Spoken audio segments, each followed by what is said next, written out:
Waalaikumsalam warahmatullahi wabarakatuh. Alhamdulillah wassalatu wassalamu ala Rasulillah. Asyhadu an la ilaha illallah wa asyhadu anna Muhammadar Rasulullah. Allahumma shalli ala sayyidina Muhammad wa ala ali sayyidina Muhammad. Puji syukur mari kita panjatkan kehadirat Allah Subhanahu wa taala yang senantiasa memberikan kita nikmat yang tiada terhingga. Salah satunya nikmat terbesar bagi kita adalah nikmat iman dan Islam, sehingga kita masih bisa membenarkan, kita bisa membedakan mana yang baik dan mana yang buruk. Dan pada saat ini alhamdulillah kita diberikan kesempatan yang sangat berharga sekali, kesempatan yang tidak bisa dinilai, tidak bisa diukur dengan rupiah, dengan dolar, dengan dinar, dengan dirham, dengan emas. Jadi peluang atau kesempatan yang Allah berikan ini adalah kesempatan yang sangat luar biasa sekali. Alhamdulillah kita diberikan kesempatan untuk bisa melaksanakan umrah dan juga akan ziarah ke makam Rasulullah Sallallahu Alaihi Wasallam. Salawat serta salam mari kita sanjung tinggikan kepada Nabi Muhammad Sallallahu Alaihi Wasallam dengan lafaz Allahumma sholli ala sayyidina Muhammad wa ala ali sayyidina Muhammad. Bapak Ibu sekalian, walidi yang saya muliakan selaku guru saya dan pembimbing jamaah kita, semoga beliau diberikan kesehatan, kekuatan, istiqomah dalam membantu dan meladeni tetamu Allah dan tamu Rasulullah Sallallahu Alaihi Wasallam. Seterusnya Bapak Ibu sekalian, tetamu Allah, tamunya Rasulullah Sallallahu Alaihi Wasallam yang saya hormati dan yang saya muliakan. Alhamdulillah kita sudah sampai di kota Jeddah. Kota Jeddah ini merupakan pintu masuk untuk tanah Haramain, baik Makkah juga Madinah. Alhamdulillah Bapak Ibu sekalian, sebelum kita berbicara lebih lanjut, ada baiknya mungkin saya perkenalkan diri saya. Nama saya Arifin Muda Nasution, aslinya dari Riau Pekanbaru, dan untuk 7 tahun 6 tahun belakangan ini kami tinggal di Mekah di Saudi Arabia, dan alhamdulillah sudah 5 tahun bekerja membantu jemaah haji juga jemaah umrah. Alhamdulillah jemaah Gelangi, jemaah Dinar, jemaah Almas dari Aceh pernah kita bawa. Dan pada kesempatan kali ini saya diberikan kepercayaan oleh walidi juga oleh Gelangi untuk mendampingi Bapak Ibu sekalian. Bukan berarti saya lebih tahu, bukan berarti saya lebih pintar. Cuma saya bisa bahasa Arab di sini dan saya tahu jalan-jalan menuju Makkah, menuju Madinah, dan tahu tempat ziarah-ziarah yang ada di kota Makkah dan di kota Madinah. Karena itulah saya jadi pemandu, tour guide namanya, pemandu. Tapi masalah ilmu sedikit kita serahkan kepada walidi, nanti perkara hukum dan segala macam akan kita kembalikan kepada walidi yang lebih mengetahui. Nah Bapak Ibu sekalian, saya ditugaskan oleh Gelangi dan Dinar untuk membantu Bapak Ibu sekalian selama kita berada di kota Mekah, di kota Madinah, dan sampai nanti kita pulang kembali. Nah, dari tugas ini adalah merupakan amanah bagi kami. Jadi karena tugas kami membantu Bapak Ibu sekalian, kami harap dengan perkenalan ini Bapak Ibu jangan merasa segan dan sungkan bila membutuhkan pertolongan. Nah, saya mau ini, bisa dibantu tidak, kasih tahu saja, karena saya pribadi tidak akan tahu apa yang janggal bagi Bapak Ibu sekalian kalau Bapak Ibu tidak mengatakan kepada kami. Jadi jika ada persoalan, permasalahan yang bisa kami bantu, insya Allah akan kami bantu sekuat dan semampu kami. Bapak Ibu sekalian yang dirahmati Allah Subhanahu Wa Taala, mungkin kita semua merasa lelah dan letih. Perjalanan kita sudah sangat jauh sekali dari Banda Aceh, ke Malaysia, Oman, dan ke Jeddah. Nah, semua perjalanan ini akan dihitung pahala oleh Allah Subhanahu Wa Taala selama kita ikhlas menjalaninya.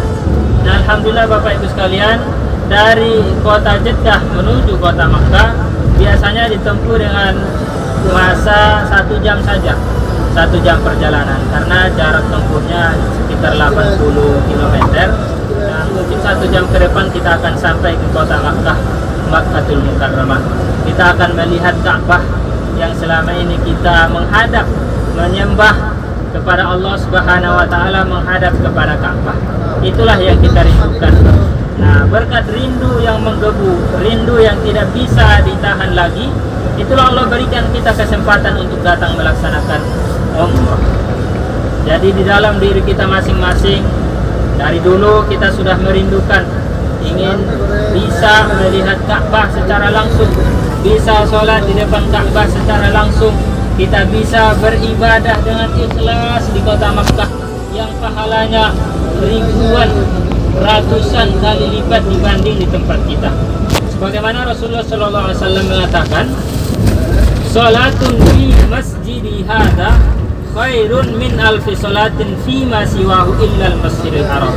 Artinya 1 kali sholat di Masjid Nabawi lebih baik dari 1000 kali sholat di tempat yang lain, kecuali di Masjidil Haram. Di Masjidil Haram, di hadis lain telah terangkan, sholatun fi Masjidil Haram bi mi'atai alfi sholatin fi ma siwahu. Sholat di Masjidil Haram itu pahalanya lebih baik dari 100.000 kali sholat di tempat yang lain.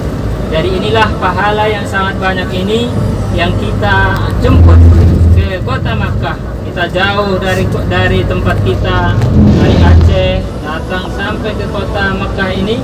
Jangan kita sia-siakan, kita ambil pahala sebanyak mungkin. 1 kali sholat di sini pahalanya lebih baik dari 100.000 kali sholat di tempat yang lain. Sudah ada sholat kita 100.000 sholat subuh. Dihitung-hitung ada nggak 100.000 kali sholat?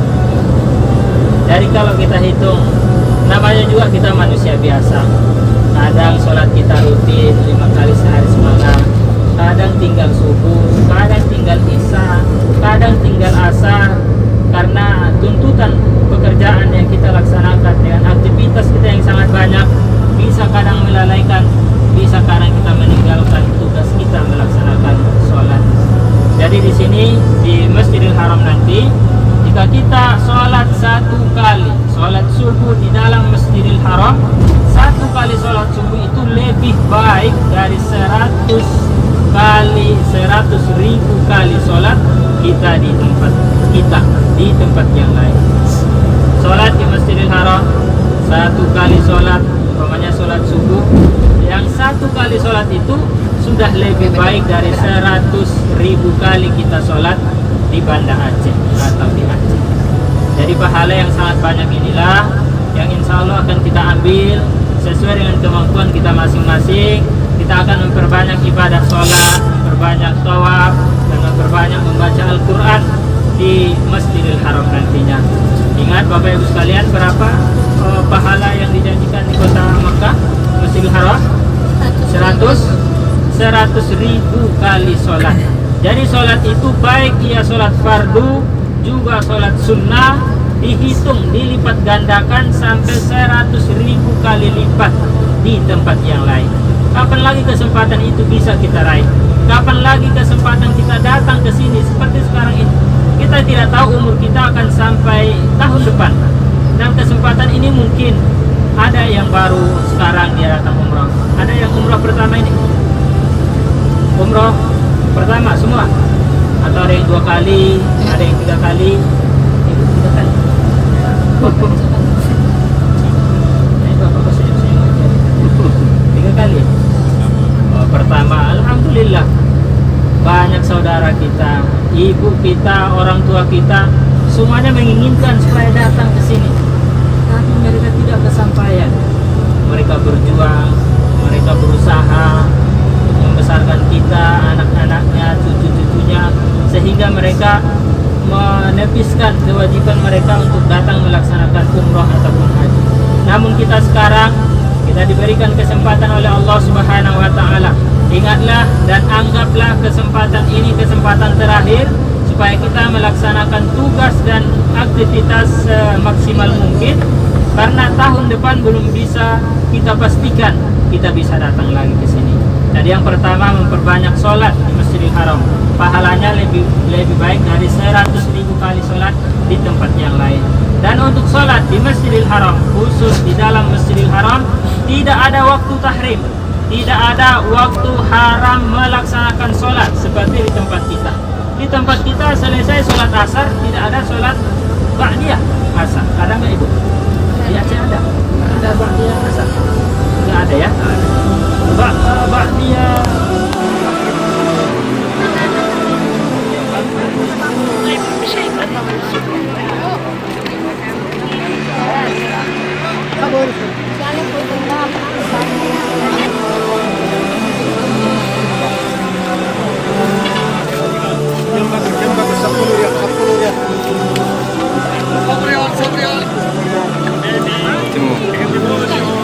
rekaman video.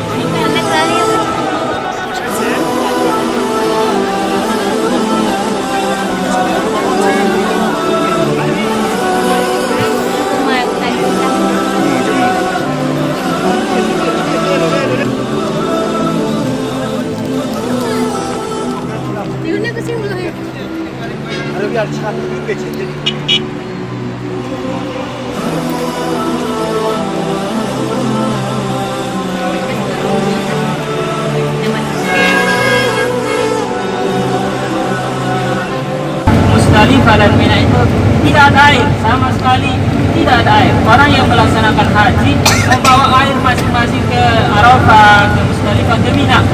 Jadi bermimpilah Siti Zubaidah ini supaya dia diperintah oleh Allah Subhanahu wa taala mengalirkan air ke Arafah, ke Musdalifah dan ke Mina. Maka dia tanggalkan semua perhiasan, cincin, gelang, kalung, yang ditanggalkan. Baju-bajunya, hartanya dijual, dia bangunlah ini. Bendungan Siti Zubaidah, bendungan air yang dialirkan dari Ja'ranah, dialirkan ke Mina, Musdalifah dan ke Arafah. Gunanya untuk membantu jamaah haji, membantu mereka berwudu, memasak, minum dan segala macam. Kita lihat ini bendungannya sudah berumur ratusan tahun, tetapi bekasnya masih ada. Begitulah itu orang berniat baik ditetapkan oleh Allah Subhanahu wa taala. Itu sebelah kanan tadi Pak, udah lewat. Ini tadi pas di samping kita ada papan warna ungu. Ini perbatasan Musdalifah. Sekarang kita masuk di tanah Musdalifah. Ada yang kenal Musdalifah? Nah, angkatan keempat. Mantan. Ini namanya Musdalifah. Di dalam Al-Quran Allah Subhanahu wa taala menerangkan, "Fa'idza afattum min Arafatin fadhkurullaha 'indal mas'alil haram." Jika kalian sudah selesai wukuf di Arafah, maka berhentilah kalian di Mas'aril Haram. Fadhkurullaha 'indal mas'aril haram. Berhentilah di Mas'aril Haram untuk salat, berzikir dan berdoa. Mas'aril Haram itu maksudnya Musdalifah. Ini sekarang Musdalifah tempat kita.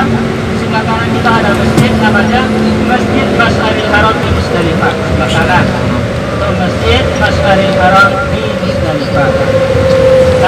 Nama masjidnya Mas'aril Haram karena daerahnya ini namanya Mas'aril Haram. Dibuat masjid namanya Masjid Mas'aril Haram yang ada di Musdalifah. Nah, di masjid itulah dulu Rasulullah melaksanakan mabit di Musdalifah. Ada yang tahu mabit? Bermalam. Ada yang kenal sama mabit? Ya, ada yang kenal sama Di kampung. Ayo Bapak. Mabit maksudnya bermalam di Musdalifah. Nah Bapak Ibu sekalian, kita anak-anak masuk. Oke, ya Bapak Ibu sekalian, nanti di Ja'ranah itu toiletnya sangat sedikit dan orang yang ngambil wudhu di sana dan ke toilet sangat banyak sekali. Jadi bagi kita yang mau ke toilet atau yang mau melaksanakan umroh, kita toiletnya di sini saja, ambil wudhu. Nanti niatnya di sana, di sini hanya ambil wudhu saja dan ke toilet. Sampai ke sana kita ke masjid, yang laki-laki gantikan ihram di sana, baru sholat sunat ihram. Nanti saya terang lagi. Yang penting sekarang ke toilet, ambil wudhu, jangan berniat kembali ke sini, kita jalan lagi ke Jakarta. Itu adalah Bukit Sur, salah satu bukit tertinggi di kota Tadi ada Bangka. laporan dari depan karena Perjalanan ke terlalu sana ramai sekali itu banyak yang belok sampai gitu. 3 jam. Belok. Aturannya jalurnya ini kan, saya mungkin nggak bisa masuk sana, disuruh belok ke sebelah kiri. Jadi Bapak Ibu sekalian, semua Berangkat di sini berapa?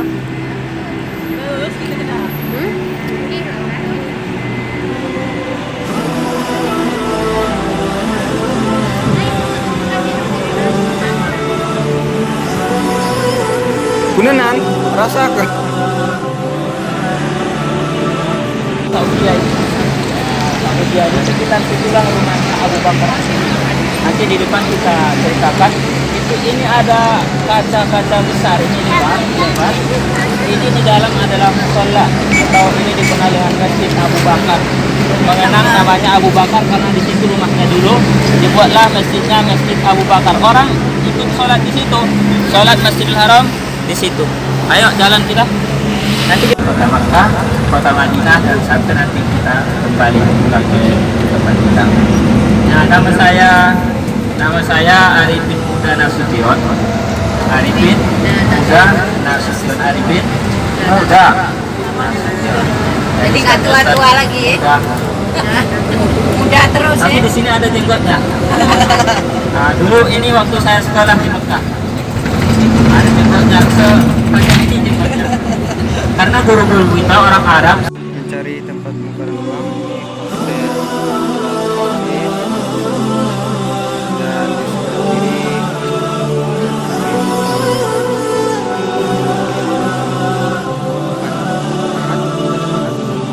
kemudian di sana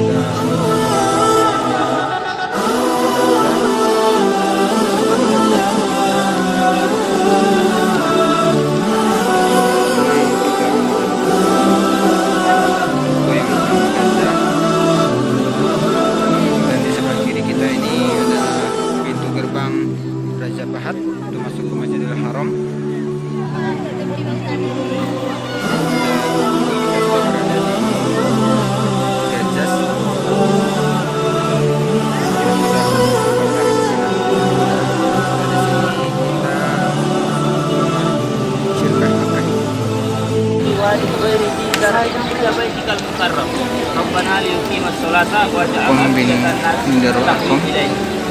Ya Allah, saya tinggalkan keluarga saya di wadi ini, di kota Mekah ini. Di sini tidak ada air, tidak ada pepohonan. Supaya mereka tinggal di dekat rumahmu, supaya nanti mereka bisa melaksanakan ibadah kepadamu. Dan jadikanlah hati seluruh muslimin ingin akan rindu apa? Dekat. Itulah doa Nabi Ibrahim kepada Nabi.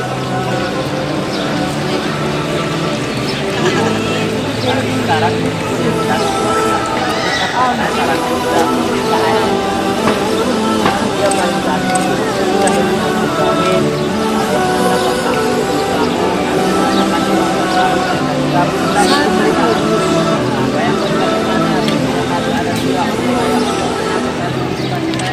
Dari Zamzam Tower kita menuju tempat Masjid Nabi.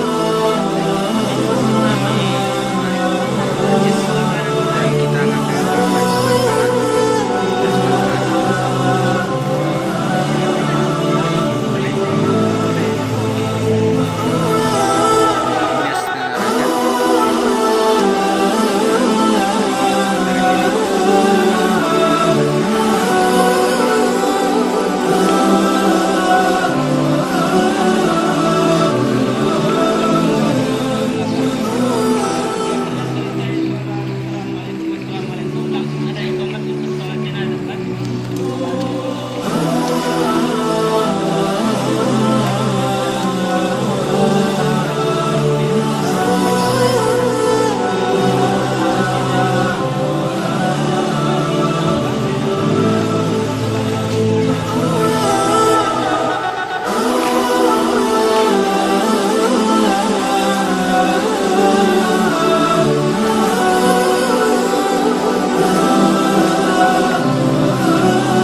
sholat jamaah hanya dimulai. Kan ada besazan, sebelum iqamah ada sekitar 10 menit.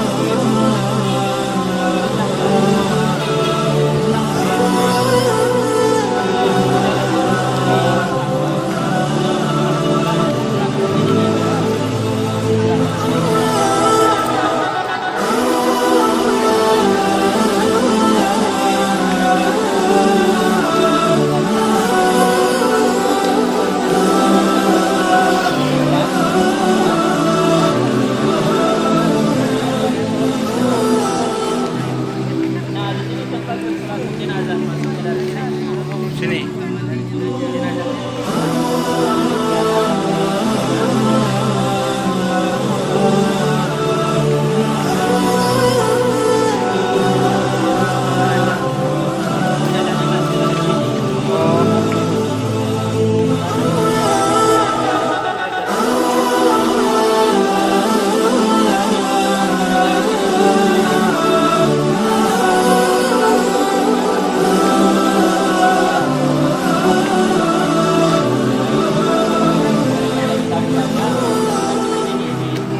Tanahnya raja ini.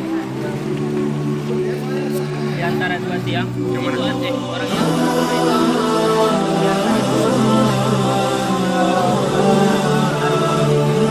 Tempat belajar itu ya? namanya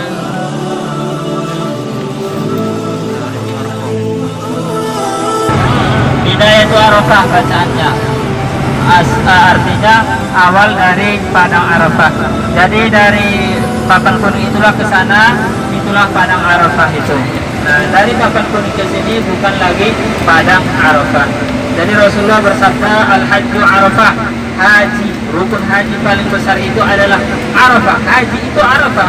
Kalau tidak wukuf di Arafah berarti tidak haji. Kalau wukuf di padang Arafah berarti haji, bisa melaksanakan haji. Nah, syarat untuk berwukuf di padang Arafah ini, wukufnya harus di dalam tanah Arafah, jangan di luar tanah Arafah, dan harus pada hari tanggal 9 Zulhijjah, jangan tanggal 8 Zulhijjah, jangan tanggal 10 Zulhijjah. Tanggal berapa Ibu? Tanggal 9 Zulhijjah. Dan waktunya masuk waktu wukuf itu setelah tergelincir matahari pada tanggal 9 Zulhijjah itu, setelah tergelincir matahari sampai terbit fajar, sampai terbit fajar di tanggal 10 Zulhijjah itu. Jadi kalau kita bisa wukuf di dalam tanah Arafah pada tanggal 9 Zulhijjah dan waktunya setelah tergelincir matahari sampai terbit fajar di tanggal 10 Zulhijjah, maka kita sudah dinamakan melaksanakan haji. Apa kata Rasulullah? Al-hajju Arafah. Al-hajju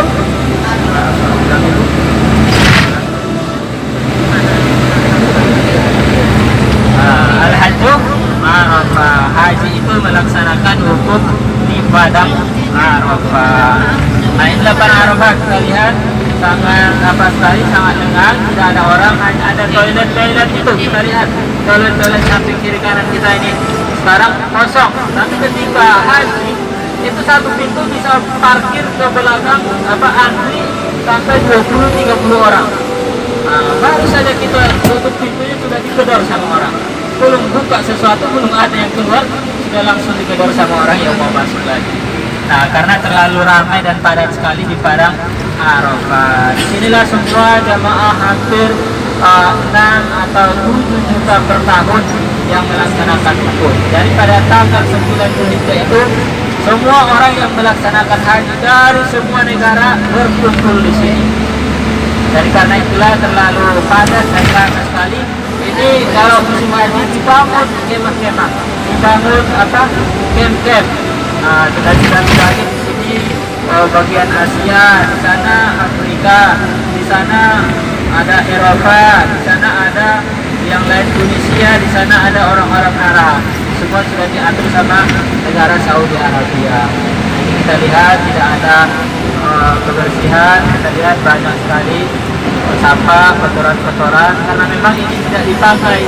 Ini hanya dipakai sekali setahun saja, yaitu Indonesia ini juga sangat jauh.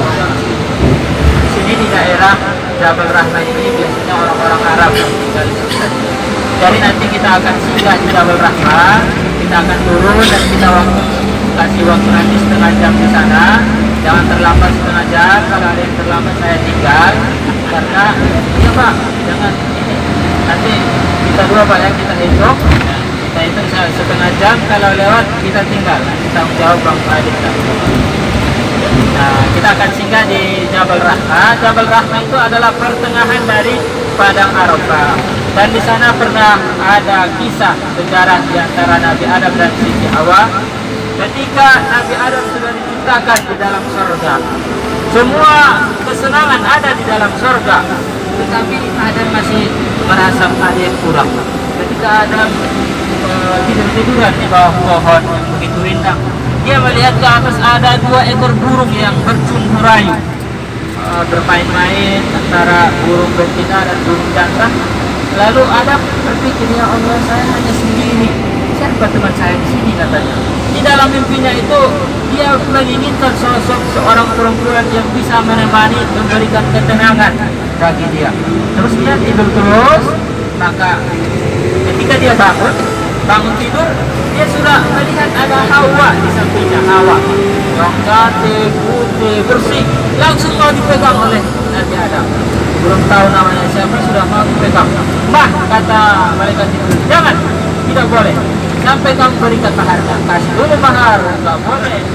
Kalau belum dikasih mahar, nggak boleh pegang, nggak boleh segala macam. Dikasihlah mahar membaca selawat 1000 kali kepada Rasulullah Sallallahu Alaihi Wasallam. Baru 500 selawatnya dibaca, nafasnya sudah terputus. Jadi maharnya membaca selawat Allahumma sholli ala sayyidina Muhammad sebanyak 1000 kali satu nafas. Itulah maharnya Siti Hawa. Jadi kalau dapat sekarang maharnya seperti saya sanggup dari baca selawat berapa? Korting lah, jangan 1300. Baca selawat 300 satu nafas bisa kita. Nah, ketika dia membaca selawat itu hanya baru 500, napasnya sudah terputus. Tetapi dilanjutkan lagi, bolehlah, mereka sudah menikah. Nah, setelah mereka tinggal di sana, mereka melaksanakan satu larangan dari Allah Subhanahu wa taala, sehingga mereka diusir oleh Allah Subhanahu wa taala, diturunkan ke bumi. Nabi Adam diturunkan di Kashmir, Hawa diturunkan di Jeddah. Mereka saling mencari sampai 20 tahun tidak berjumpa. Lalu mereka akhirnya berjumpa di Jabal Rahmah ini. Mereka bertemu kembali, cinta lama bersemi kembali di Jabal Rahmah. Nah, karena itulah tempat ini disebut oleh orang-orang kita tempat meminta jodoh, karena Nabi Adam dan Hawa bertemu kembali di bukit ini. Ayo kita turun, kita bersama-sama, kita ambil foto, kita tunjukkan mana itu Jabal Rahmahnya dan apa faedah-faedah di sini. Setelah itu baru kita persilahkan setengah jam, tidak boleh lebih.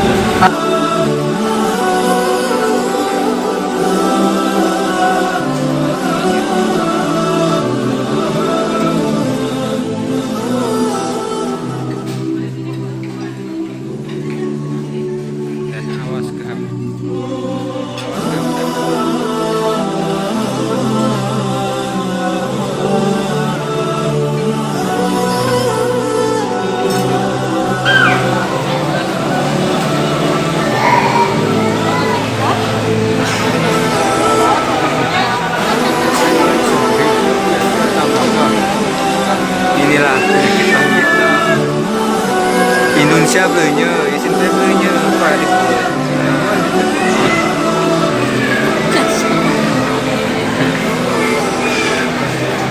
Baik pun plane lah ya, beli ke geru.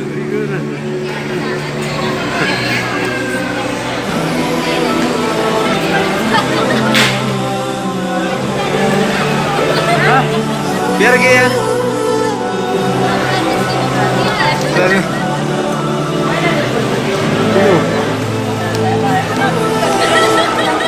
Tanya aja dulu.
lihat di Masjid Haram atau Masjid Nabawi pasti ada dua Al-Quran ini, yang sedang dan yang besar. Kalau yang kecil, yang sedang ini harganya 140 real, harga insaf. Kalau beli 3 100 real. Terus yang gede ini, yang besar, ukuran besar 150 real. Kalau beli 3 120 real. Barangkali Bapak Ibu ada yang mau bersedekah mewakafkan Al-Quran di Masjid Haram, silahkan. Ini juga ada sejadah-sejadah nih Ibu-Ibu.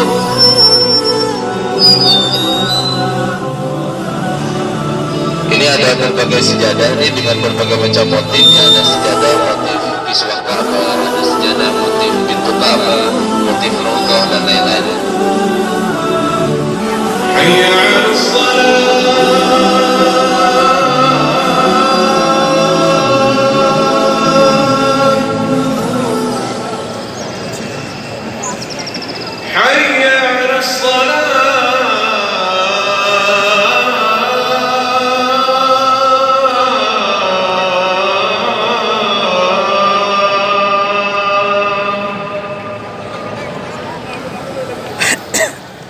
حي على الفلاح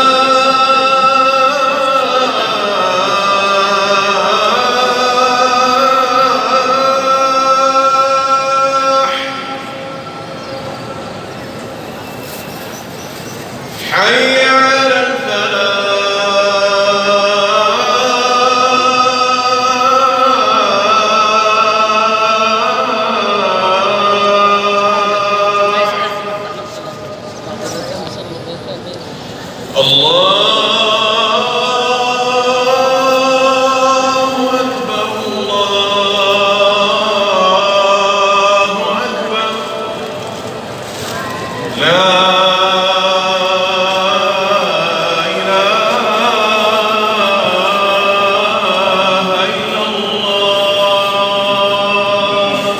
Dari Jabal Qubais sebagian dibuat untuk pembangunan Ka'bah yang dulu.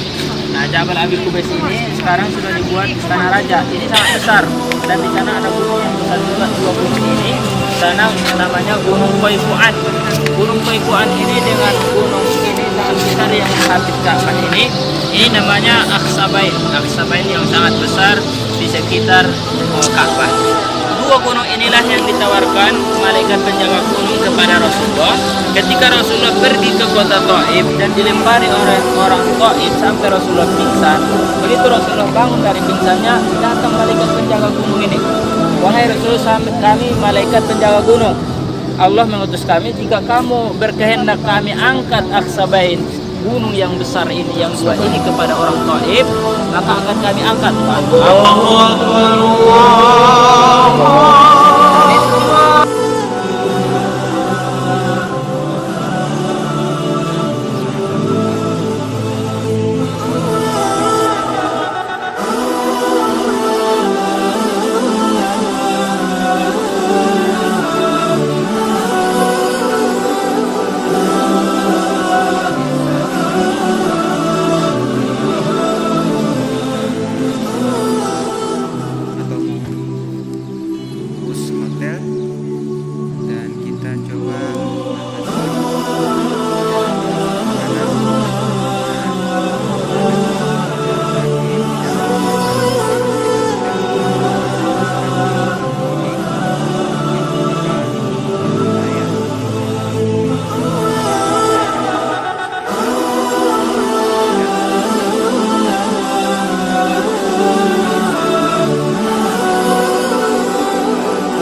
utamanya King Fahad. Kita akan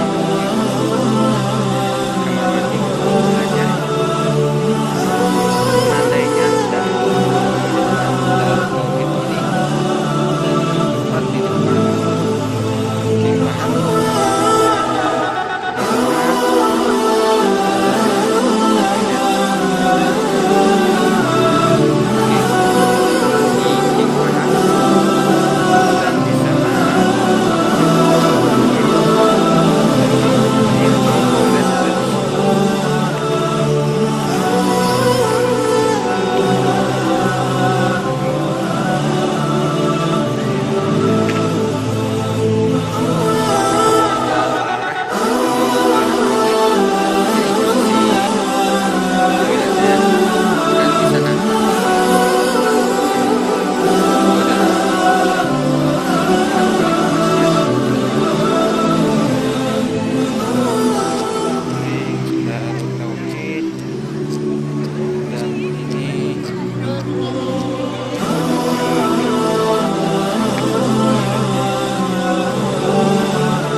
Marwah, mereka kumpul rumah itu, mereka lihat Rasulullah ada di dalam dan mereka tahu kebiasaan Rasul jam 1 atau jam 2 malam Rasul selalu keluar dari rumahnya datang ke Ka'bah untuk melaksanakan sholat. Nah, mereka tunggu di luar sampai nanti Rasulullah keluar. Begitu Rasulullah keluar langsung mereka tebas, mereka bacok atau mereka tumbang. Mereka menunggu waktu itu. Nah, turunlah malaikat Jibril mengajarkan ayat wa ja'alna min baini aydihim saddan wa min khalfihim saddan fa'agsaynahum fahum la yubsirun. Rasul keluar, Rasul taburkan pasir ke kepala mereka. Mereka tidak tahu Rasulullah keluar dari sana. Rasul datang dari sana ke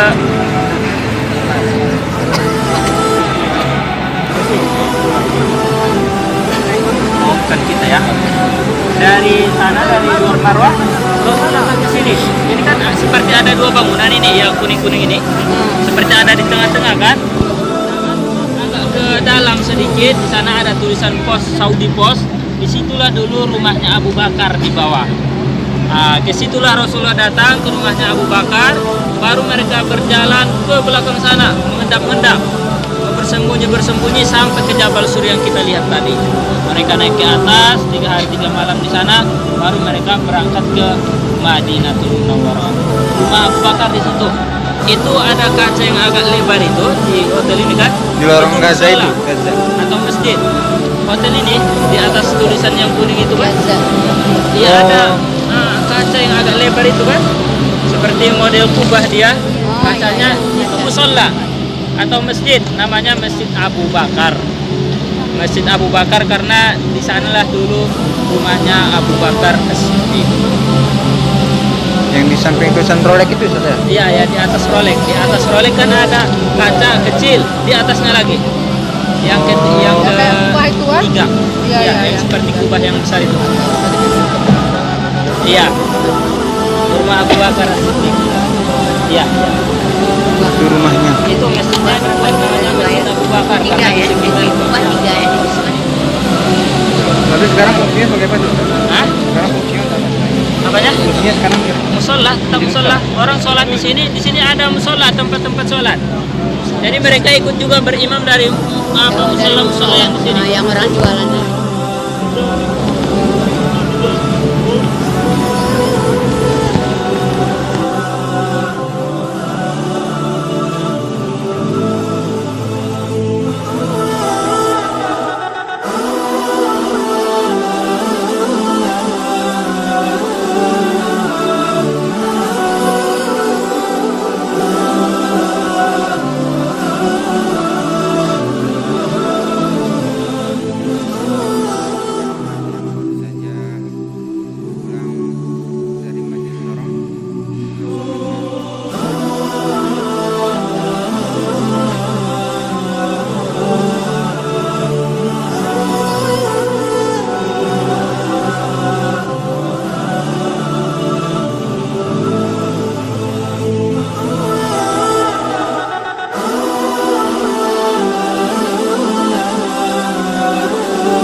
kejauhan atau yang dikenal sekarang Jabal Nur, bukit yang bercahaya. Memang kemarin kita sempat berencana untuk pergi naik ke Jabal ke Jabal Nur, ke Gua Hira, tetapi karena anggotanya kurang, maka kita batalkan rencana itu. Rasul diangkat menjadi Rasul di kota Makkah, berjuang di kota Makkah. Nah, Rasul dihukum oleh beberapa kaum muslimin dan ditentang oleh kebanyakan orang-orang musyrikin di kota Makkah, sehingga Rasulullah terpaksa keluar dari kota Makkah. Setelah Rasulullah pergi ke Jabal Sur yang kita lihat kemarin dan kita ceritakan, ketika Rasulullah ingin meninggalkan kota Makkah ini, Rasul menatap kembali ke belakang melihat kota Makkah. Lalu Rasulullah berucap, "Wallahi innaki la khairu ardillahi billahi wa ahabbu ardillahi ilallahi laula khuritu ma kharantu." Artinya, sesungguhnya Makkah, kamulah tanah terbaik di sisi Allah dan kamulah tanah yang dipilih oleh Allah Subhanahu wa taala. Saya tidak akan keluar dari kota Makkah kecuali karena saya dipaksa keluar dari kota Makkah. Kalaulah Rasulullah tidak dipaksa, tidak ingin dibunuh oleh orang-orang Quraisy, Rasul tidak akan keluar dari kota Makkah ini. Sebab apa? Karena kecintaan Rasulullah SAW terhadap tanah kelahiran Rasulullah SAW. Kita juga pasti sangat cinta, pasti senang, damai di tempat kelahiran kita masing-masing. Sedemikianlah Rasulullah SAW sangat cinta dan sayang terhadap kota Makkah Al-Mukarramah. Apalagi kota Makkah ini sangat mulia, sangat dihormati. Amal ibadah dilipat gandakan di kota Makkah Al-Mukarramah. Satu kali sholat lebih baik dari 100.000 kali sholat di tempat lain. Nah, oleh karena itu, semoga semua ibadah yang sudah kita laksanakan di sini diterima oleh Allah Subhanahu wa taala, dan tahun-tahun yang akan datang kita bisa dipanggil oleh Allah Subhanahu wa taala lagi untuk melaksanakan umrah atau untuk melaksanakan haji. Nah, Bapak Ibu sekalian yang dirahmati Allah Subhanahu wa taala, perjalanan ini dari kota Makkah menuju kota Madinah lumayan jauh sekali, tetapi Allah sudah berikan kita kemudahan dengan fasilitas pakai mobilnya bagus, AC-nya dingin, sehingga tanpa terasa nanti kita sudah sampai di kota Madinah Al-Munawwarah. Ini adalah nikmat yang wajib kita syukuri kepada Allah Subhanahu wa taala. Kalau kita kembali menelaah dan membaca kembali bagaimana dulu Rasulullah SAW berhijrah dari kota Makkah menuju kota Madinah hanya mengendarai onta bersama Abu Bakar As-Siddiq, juga dengan Abdullah bin Uraiqid sebagai petunjuk jalan bagi Rasulullah dan Abu Bakar. Mereka berjalan bertiga saja dari kota Makkah menuju kota Madinah, hanya pakai onta yang tidak ada atapnya. Mereka merasakan panas siang hari dan merasa dingin ketika malam hari, dan mereka sambil bersembunyi-sembunyi dari orang-orang Quraisy atau orang Arab yang ingin membunuh Rasulullah Sallallahu Alaihi Wasallam. Sekarang kita sudah tenang, sudah bisa tidur nyenyak di bis ini. Tiba-tiba nanti sudah sampai di kota Madinah Al-Munawwarah. Jadi kita jangan lupa bersyukur kepada Allah Subhanahu wa taala, karena semua adalah pemberian dari Allah Subhanahu wa taala. Sejatinya kita selaku hamba Allah, manusia, kita tidak mempunyai, kita tidak memiliki apa-apa selain amal ibadah yang kita laksanakan di atas muka bumi ini. Selebihnya adalah milik Allah. Harta kita milik Allah, diri kita juga milik Allah. Jadi semua yang Allah berikan itu harus kita syukuri supaya Allah menambah nikmat itu bagi kita. Nah, sebelah kanan coba lihat ada masjid ini. Masjid ini namanya Masjid Tan'im atau Masjid Aisyah atau Masjid Umrah. Jadi masjid ini kemarin sempat kita terangkan ada 3 tempat berniat di sekitar tanah haram ini yang direkomendasi oleh Rasulullah Sallallahu Alaihi Wasallam. Sebenarnya jika bermikot untuk melaksanakan umrah cukup keluar dari tanah haram dimanapun tanah halalnya sudah boleh berniat. Bagi orang yang ada di Makkah, ketika dia ingin melaksanakan umrah harus keluar dari tanah haram Makkah sampai ke tanah halal, bolehlah dia berniat di sana untuk melaksanakan umrah di seluruh tanah halal di perbatasan tanah haram Makkah. Tetapi ada 3 tempat yang direkomendasi oleh Rasulullah Sallallahu Alaihi Wasallam. Yang pertama, yang paling afdal adalah Ja'ranah. Ja'ranah yang kita ziarah pertama, kita bermikat di Ja'ranah. Kenapa Ja'ranah pertama dari tempat mikat yang lain? Karena Rasulullah Sallallahu Alaihi Wasallam langsung beliau sendiri yang mengambil mikat dari Ja'ranah. Setelah Rasulullah selesai berperang dengan orang-orang Hawazin di lembah Hunain, Rasulullah dan kaum muslimin mendapatkan kemenangan, mendapatkan tawanan yang sangat banyak dan mendapatkan harta rampasan yang sangat banyak. Harta rampasan dan tawanan ini dikumpulkan Rasulullah di sekitar Masjid Ja'ranah yang kita lihat kemarin. Lalu setelah beberapa hari Rasulullah di sana menunggu orang-orang Hawazin yang sudah masuk Islam datang menghadap kepada Rasulullah supaya mereka negosiasi kepada Rasul meminta tawanan dibebaskan atau harta diberikan kepada mereka. Datanglah beberapa orang Hawazin yang sudah masuk Islam, dia meminta kepada Rasulullah dua-duanya dikembalikan kepada mereka. Semua tawanan perang mereka mau dikembalikan, semua harta rampasan juga mereka mau dikembalikan. Rasulullah tidak menerima.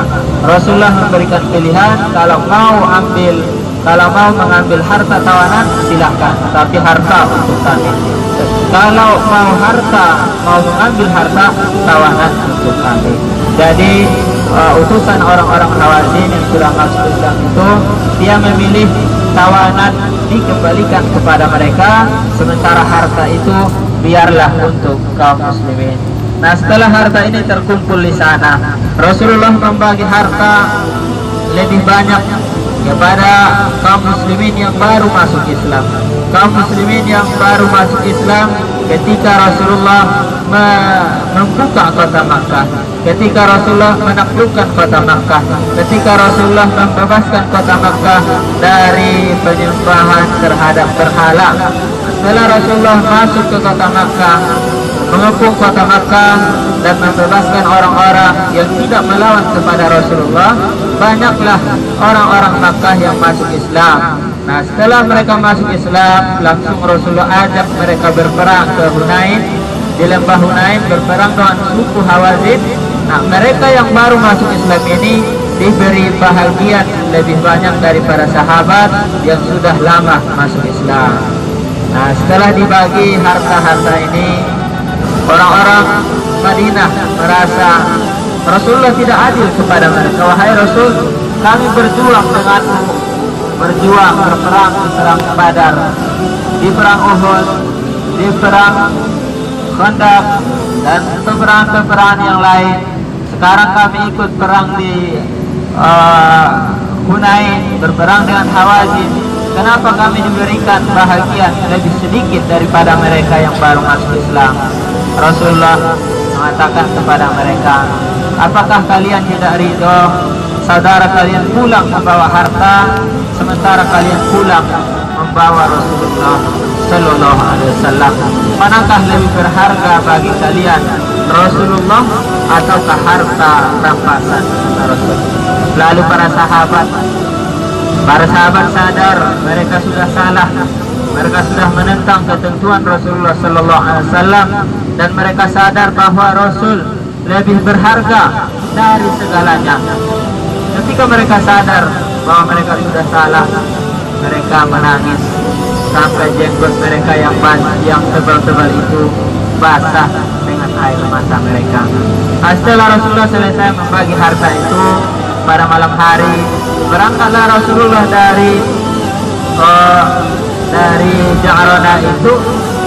Di Ja'rana itu Rasulullah berniat bermikot untuk melaksanakan umrah. Bermikot di sana, Rasul langsung berangkat ke kota Makkah dan melaksanakan umrah di sana. Nah, karena itulah, karena Rasulullah yang mengambil mikot di Ja'rana, maka Ja'rana menempati posisi pertama mikot terbaik yang ada di kota Makkah. Yang kedua, Masjid Tan'im yang kita lihat tadi, yang ada sebelah kanan kita. Masjid ini dijadikan juga tempat mikot, tempat berniat untuk melaksanakan umrah. Orang yang pertama bermikot di sini adalah Siti Aisyah. Ketika Rasulullah mengerjakan haji wada atau haji perpisahannya Rasulullah Sallallahu Alaihi Wasallam, Aisyah ikut serta melaksanakan haji pada waktu itu. Ketika Rasulullah bersama Siti Aisyah sudah selesai melaksanakan pekerjaan-pekerjaan umrah, pekerjaan-pekerjaan haji, sudah berniat melaksanakan haji, sudah tarwiyah, sudah wukuf, sudah mabit di Musdalifah, sudah mabit di Mina, sudah selesai mabit semua, maka Siti Aisyah datang bulan. Akhirnya Siti Aisyah belum bisa melaksanakan umrah untuk hajinya. Lalu Siti Aisyah menunggu sampai dia bersih. Dia menunggu di daerah Ba'abdah. Di sana ada Masjid Ijabah namanya. Di sanalah dulu Aisyah menunggu sampai dia bersih kembali. Setelah dia bersih, setelah mandi janabah, lalu Aisyah melapor kepada Rasulullah Sallallahu Alaihi Wasallam, wahai Rasulullah, saya sudah bersih, bolehkah saya mengambil mikot untuk umrah? Maka Rasulullah membolehkan, dan Rasul mengutus Abdurrahman bin Abu Bakar untuk mengawani Siti Aisyah bermikot ke Tan'im. Jadi Aisyah dikawani oleh saudaranya sendiri, Abdurrahman bin Abu Bakar. Jadi orang yang pertama sekali mengambil mikot di Tan'im tadi adalah Siti Aisyah atas perintah Rasulullah Sallallahu Alaihi Wasallam. Karena itulah dia menempati posisi kedua terbaik tempat mikot di sini. Namun sayangnya untuk umrah kali ini kita tidak bisa bermikot dari situ, tapi tidak apa-apa. Kita sudah sempat melaksanakan umrah 3 kali. Yang pertama kita datang dari Jeddah langsung umrah, yang kedua dari Ja'rana, yang ketiga dari Hudaybiyah. Dari Hudaybiyah kemarin sudah kita singgung kenapa Hudaybiyah dijadikan tempat mikot juga, karena sampai Rasulullah berangan-angan, berkeinginan untuk bisa mengambil mikot dari Hudaybiyah. Nah, tadi itulah sekilas cerita tentang Hudaybiyah, Ja'rana, dan juga Masjid Tan'im yang ada di sebelah kanan kita tadi. Nah, di depan kita nanti, bagi yang masih bangun, nanti akan kelihatan sebelah kiri ada kotak kecil. Kotak kecil ini adalah tempat atau makamnya ibunda kita, Siti Maimunah, istri Rasulullah Sallallahu Alaihi Wasallam. Ummuna Maimunah dimakamkan di sini, di depan sana. Yang masih bangun coba lihat depan sana sebelah kiri. Ada kotak di pinggir jalan. Di depan sana sebelah kiri ada kotak di pinggir jalan. Nampak? Nampak tidak? Nah, itu di depan kita sebelah kiri ya, depan sebelah kiri. Itu yang ada tulisan Allah itu. Kotak ini pas sebelah kiri kita lihat. Nampak kan? Yang tulisan Allah ini sebelah kiri. Ini makam ibunda kita Siti Maimunah, istrinya Rasulullah Sallallahu Alaihi Wasallam. Namanya ibu kita Maimunah. Dimakamkan di sini, dimakamkan di Junub. Dari istri Rasulullah, Siti Khadijah dimakamkan di Ma'la, Siti Maimunah dimakamkan di umum tadi yang kita lihat, dan selebihnya istri Rasulullah dimakamkan di perkuburan Baqi yang ada di Madinah Al-Munawwarah. Nah, selebihnya istri Rasulullah Siti Aisyah, baru Hafsah, Hindu, siapa lagi istri-istrinya yang lain, dimakamkan 9 orang di sana. 9 orang dimakamkan di Baqi, 1 orang di Jumum Maimunah, 1 orang di Ma'la yaitu Siti Khadijah. Kita lihat tadi perkuburannya, tapi sayang kita tidak bisa singgah, kita hanya bisa melihat saja. Yang penting kita sudah lihat dan sudah tahu di mana ibunda kita Maimunah dimakamkan.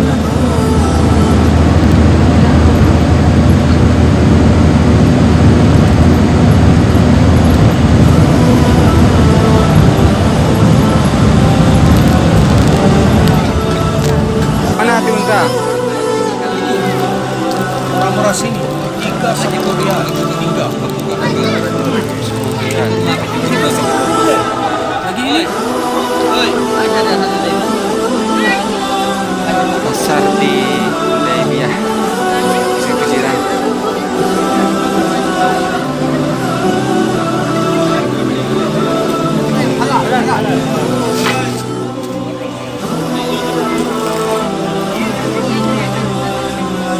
Oh ini kiannya lagi kam kimat ada 15 Riyal 10 Riyal.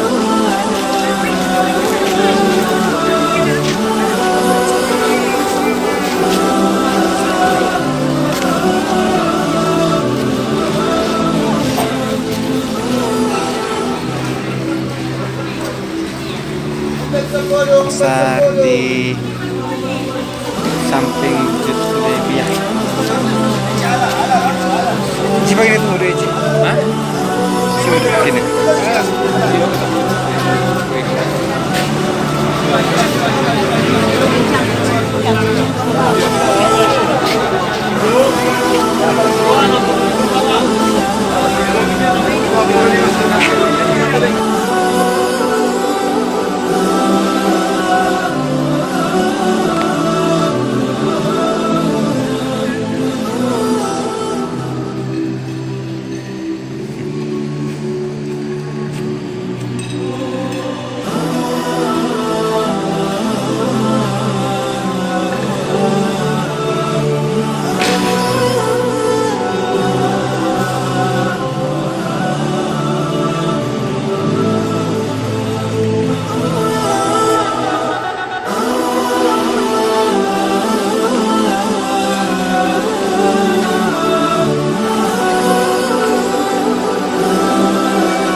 لك والملك لا شريك لك.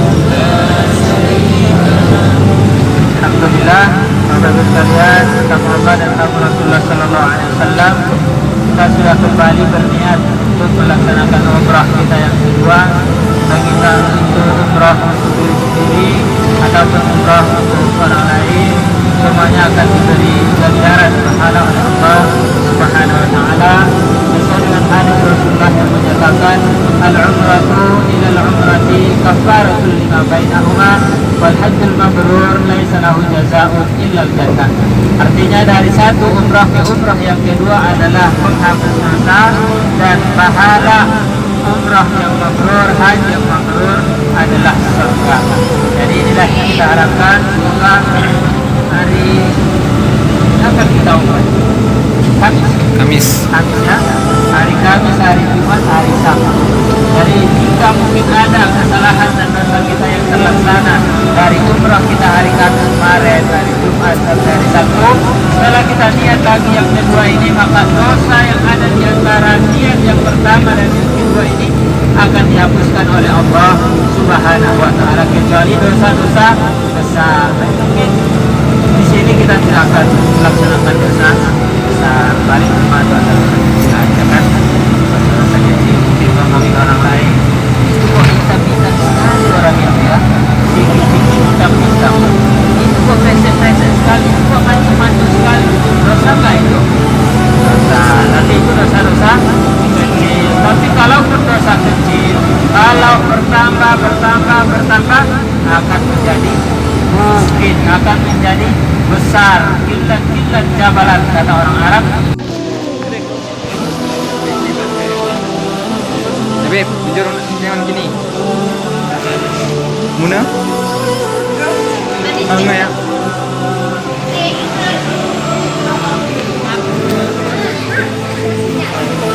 Sore juta. Ya, syukuri wa.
Nabi dibantu para sahabatnya membangun masjid beliau sendiri di Masjid Nabawi. Salah satu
Nabi Sallallahu Alaihi Wasallam bersabda di hadapan Umar,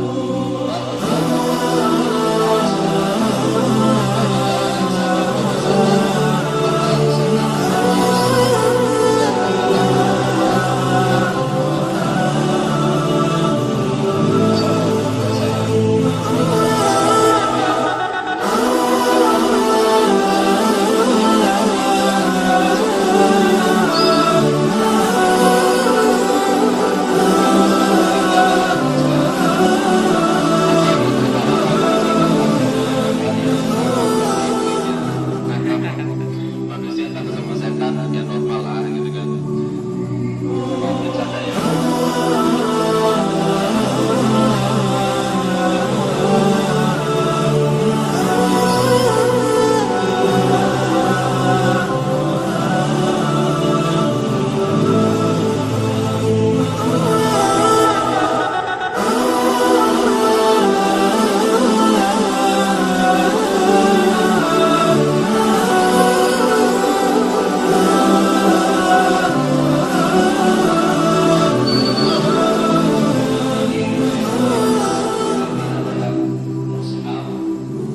Salinan mushaf Al-Quran yang berisi ini salinan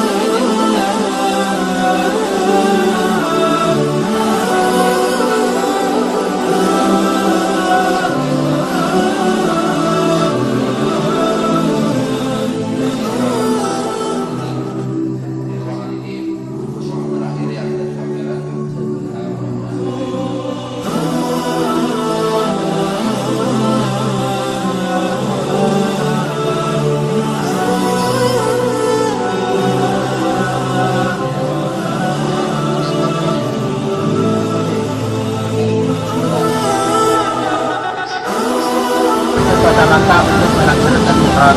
Jadi tugas kita di masjid ini bagi yang masih ada umurnya langsung melaksanakan sholat sunat ihram. Usulnya bagaimana? Usulni sunnatul ihrami rokataini lillahi ta'ala. Sengaja aku melaksanakan sholat sunat ihram 2 rakaat karena Allah Ta'ala. 2 rakaat kemudian kembali ke bis kita. Nanti kita berniat di bis ini saja. Berniat sholatnya di sana, niatnya di bis supaya kita bareng-bareng niatnya ya. Kita melaksanakan sholat sunat ihram saja. Jangan berlama-lama. Habis itu habis selesai sholat langsung pulang. Oke? Siap ibu? Siap Pak, sudah bangun? Halo, halo. Sudah bangun? Ya, kita sholat saja di sini. Sholat sunat ihram 2 rakaat. Sengaja aku sholat sunat ihram 2 rakaat karena Allah Ta'ala. Selesai sholat, kita langsung kembali ke bis. Kita berniat di masjidnya bersama-sama. Baru kita melanjutkan ziarah kita seterusnya. Demikian Bapak Ibu sekalian, kita turun bersama-sama.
dalam keadaan sehat walafiat. Nah, kita minta sehat, selamat dari sekarang kita ke Madinah, dari Madinah sampai ke Indonesia nanti. Nah, itulah inti dari doa-doa kita nanti. Kalaupun doanya akan saya bimbing, kalau tidak kedengaran boleh pakai doa-doa sendiri. Ingatlah bahwa kita tidak boleh memastikan ini kesempatan terakhir, tapi anggaplah ini kesempatan kita terakhir pada saat ini. Jadi ingatlah semua doa yang kita akan kita sampaikan kepada Allah. Ingat doa kesalahan kita yang lalu, sampaikanlah doa itu sebelum kita pulang meninggalkan kota Makkah. Tetaplah air mata penyesalan kita banyak kesalahan-kesalahan dahulu, karena setiap ketika air mata itu menetes karena kesalahan dan dosa, nanti di mana basahan-basahan air mata itu akan haram dimakan oleh sentuh api neraka. Bahkan kalau kita menangis, hilangkan semua muka kita, air mata penyesalan, air mata taubat namanya, hilangkan semua supaya nanti kita belum tahu amal ibadah ini diterima atau tidak oleh Allah Subhanahu wa taala. Tidak serta-merta jika kita ibadah semuanya diterima Allah. Harus ada kriteria ibadah-ibadah yang diterima. Ikhlasnya bagaimana, cara ibadahnya bagaimana, wujudnya sudah benar atau tidak, cara ibadahnya sudah benar atau tidak, ada mengandung ria atau tidak. Semuanya itu masih diseleksi oleh Allah Subhanahu wa taala. Tetapi kita tetap bermohon supaya ibadah itu diterima oleh Allah Subhanahu wa taala. Mana tahu nanti malam nanti transit di neraka, nah, semua yang pernah dibasahi oleh air mata taubat itu tidak akan disentuh oleh api neraka. Tapi semua umat muslimin jika meninggal tidak di dalam hati itu masih ada iman sedikit jarrah, tidak akan kekal di dalam neraka. Pasti keluar dari neraka akan masuk ke dalam surga. Nah, inilah yang akan kita nanti semua umat muslimin masuk ke dalam surga Allah Subhanahu wa taala. Jadi kita doakan kemarin tawaf itu, ya Allah marzuqnal jannata bighairi hisab, ya Allah masukkanlah kami ke dalam surga tanpa perhisapan. Itulah doa-doa yang selalu kita sampaikan. Nah, di sekeliling Ka'bah itu adalah tempat-tempat mustajab. Semoga doa ini didengar dan dikabulkan oleh Allah Subhanahu wa taala. Jadi nanti setelah kita tawaf 7 putaran, teknis dan pekerjaannya semua sama. Cuma niatnya saja yang berbeda. Nanti kita lihat semacam Abu tawaf perpisahan atau tawaf wada 7 putaran karena Allah. Caranya sama. Bismillahirrahmanirrahim. Dalam keadaan berwudu, menutup aurat, menjadikan Ka'bah di sebelah bahu kiri kita, tidak boleh membelakangi, tidak boleh menghadap Ka'bah. Yakin sampai 7 putaran, tidak boleh kurang. Kalau kita ragu antara 6 atau 7 putaran, kita ambil yang 7 atau yang 6. Nah, seperti sholat kalau kita ragu sudah 3 rakaat atau 4 rakaat, maka kita ambil yang 3 rakaat. Nah, tawaf juga seperti itu, kita harus yakin sampai 7 putaran baru kita selesai. Selesai nanti kita tawaf kita sholat sunat tawaf, kemudian berdoa, puas-puaskanlah berdoa. Setelah berdoa, kalau mau berfoto silahkan. Setelah berfoto jangan lama-lama di sana. Kita keluar dari sana, dari Ka'bah menuju hotel. Nah, sampai di hotel kita siap-siap beres-beres. Nah, kita sholat zuhur dan sholat asarnya di hotel, di jamak takdim. Nah, supaya nanti kita berjalan dari sini, walaupun kita di jalan cuma sekedar ke toilet saja, kita tidak sholat lagi, supaya kita lebih cepat sampai ke Madinah. Ada yang mau cepat ke Madinah? Ada yang rindu tidak? Ada yang mau tinggal di sini? Ada yang mau tinggal bilang biar saya tinggalkan. Yang mau ikut bilang juga biar saya bawa ke kota Madinah. Jadi sholat zuhur dan asarnya nanti di hotel. Tapi gini Ustaz, kita kan udah mukim. Ya. Mukim boleh jamaah? Boleh. Hah? Boleh. Banyak pendapat para ulama, selama kita melaksanakan haji dan umroh, kita masih dianggap musafir. Karena di sini kita berhad, tidak selamanya kita mukim di sini. Hanya beberapa hari kita di sini. Yang kita tahu kan, menetap tempat lebih daripada 3 hari tidak boleh jam kasar. Lebih daripada 3 hari. Kita udah pasti ini lebih daripada 3 hari. Ataupun asarnya kita tarik ke maghrib sana boleh. Asar Tak boleh. Asar atau Tuhur yang kita tarik ke asar. harusnya nanti dari motor jalan. Masalahnya ini kan orang ini kan ada pendapat sendiri kan, ini orang-orang ini kan, jadi mereka berpendapat berpaham bahwa tak boleh salat jamak takdim karena kita sudah mungkin lebih dari 3 hari di sini. Ada solusi nggak di sananya? Kalau bisa berhenti di mana-mana boleh. Kita usahakan pokoknya.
Dan ada juga dialirkan nanti ke sana tempat pengambilan air zam-zam. Dari pemimpin kota Makkah ini awalnya Nabi akhir sampai ke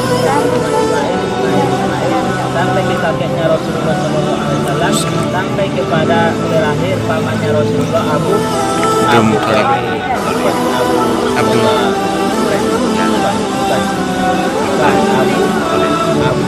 Dialah pemimpin di sini di masa Rasulullah SAW. Nah, mereka yang memimpin ini, di sanalah rumah Abu Thalib itu. Ayahnya Rasulullah sudah menikah dengan Aminah. Dan lagi mereka bersama. Abdullah ini berangkat berniaga. Aja. Meninggal di kota Madinah. Jadi karena Aminah ini tinggal sendiri di rumahnya di sini, ketika pas waktu persalinan dibawalah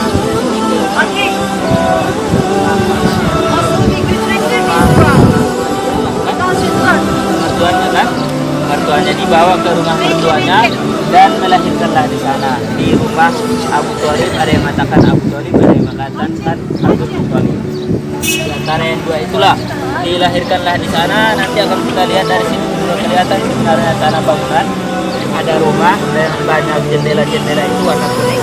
Itulah tempat kelahiran Rasulullah atau rumah kakeknya Rasulullah, Abdul Muthalib. Ada yang mengatakan Abdul Muthalib. Yang pun nanti kita ke sana. Di situ dia dilahirkan dilahirkan di sana Rasulullah Sallallahu Alaihi Wasallam.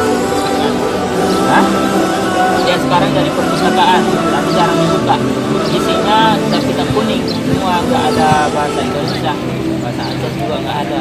Oke, setelah Nabi Ismail meninggal, setelah Nabi Ismail berperanglah mereka. Ada orang suku Jurhum yang ingin datang ke kota Makkah ini, ingin merebut kota Makkah dari mereka yang tinggal di kota Makkah ini, karena Jurhum ini sangat banyak sekali yang tinggal di sini hanya sedikit, dan mereka orang-orang baik yang tinggal di kota Makkah ini nggak bisa berperang. Mereka hanya tahu berdagang dan berkampung. Datang mereka yang buat berperang, mereka ambil alih ini. Jadi mereka sudah tahu bahwa mereka akan kalah total berperang. Nah, mereka mengatakan kita tutup saja air Zamzam supaya nanti kita memang akan kalah. Jadi kalau kita kalah dan Zamzam juga sudah kita tutup, mereka tidak dapat apa-apa dari peperangan ini. Mereka hanya bisa tinggal dan tidak ada mata air di sini. Ditutup sama mereka. Ya, sudah saya bilang apa itu. Nah, menanglah Jurhum dan Zamzam ini sudah ditutup. Beberapa tahun, puluhan tahun tertutup air Zamzam. Nah, digali kembali oleh kakeknya Rasulullah, Abdul Muttalib. Digali kembali, datang ke mimpi dia waktu tidur sekali. Zamzam itu di sana tempatnya, di sini tempatnya, di sini tempatnya. Digali sama dia. Tidak ada yang mau membantunya. Hanya sendiri dia sama anak-anaknya menggali sumur Zamzam. Akhirnya dapat membantu. Yuk, ada.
Virus itu kata mereka ada jamaah Malaysia yang meninggal gara-gara virus onta.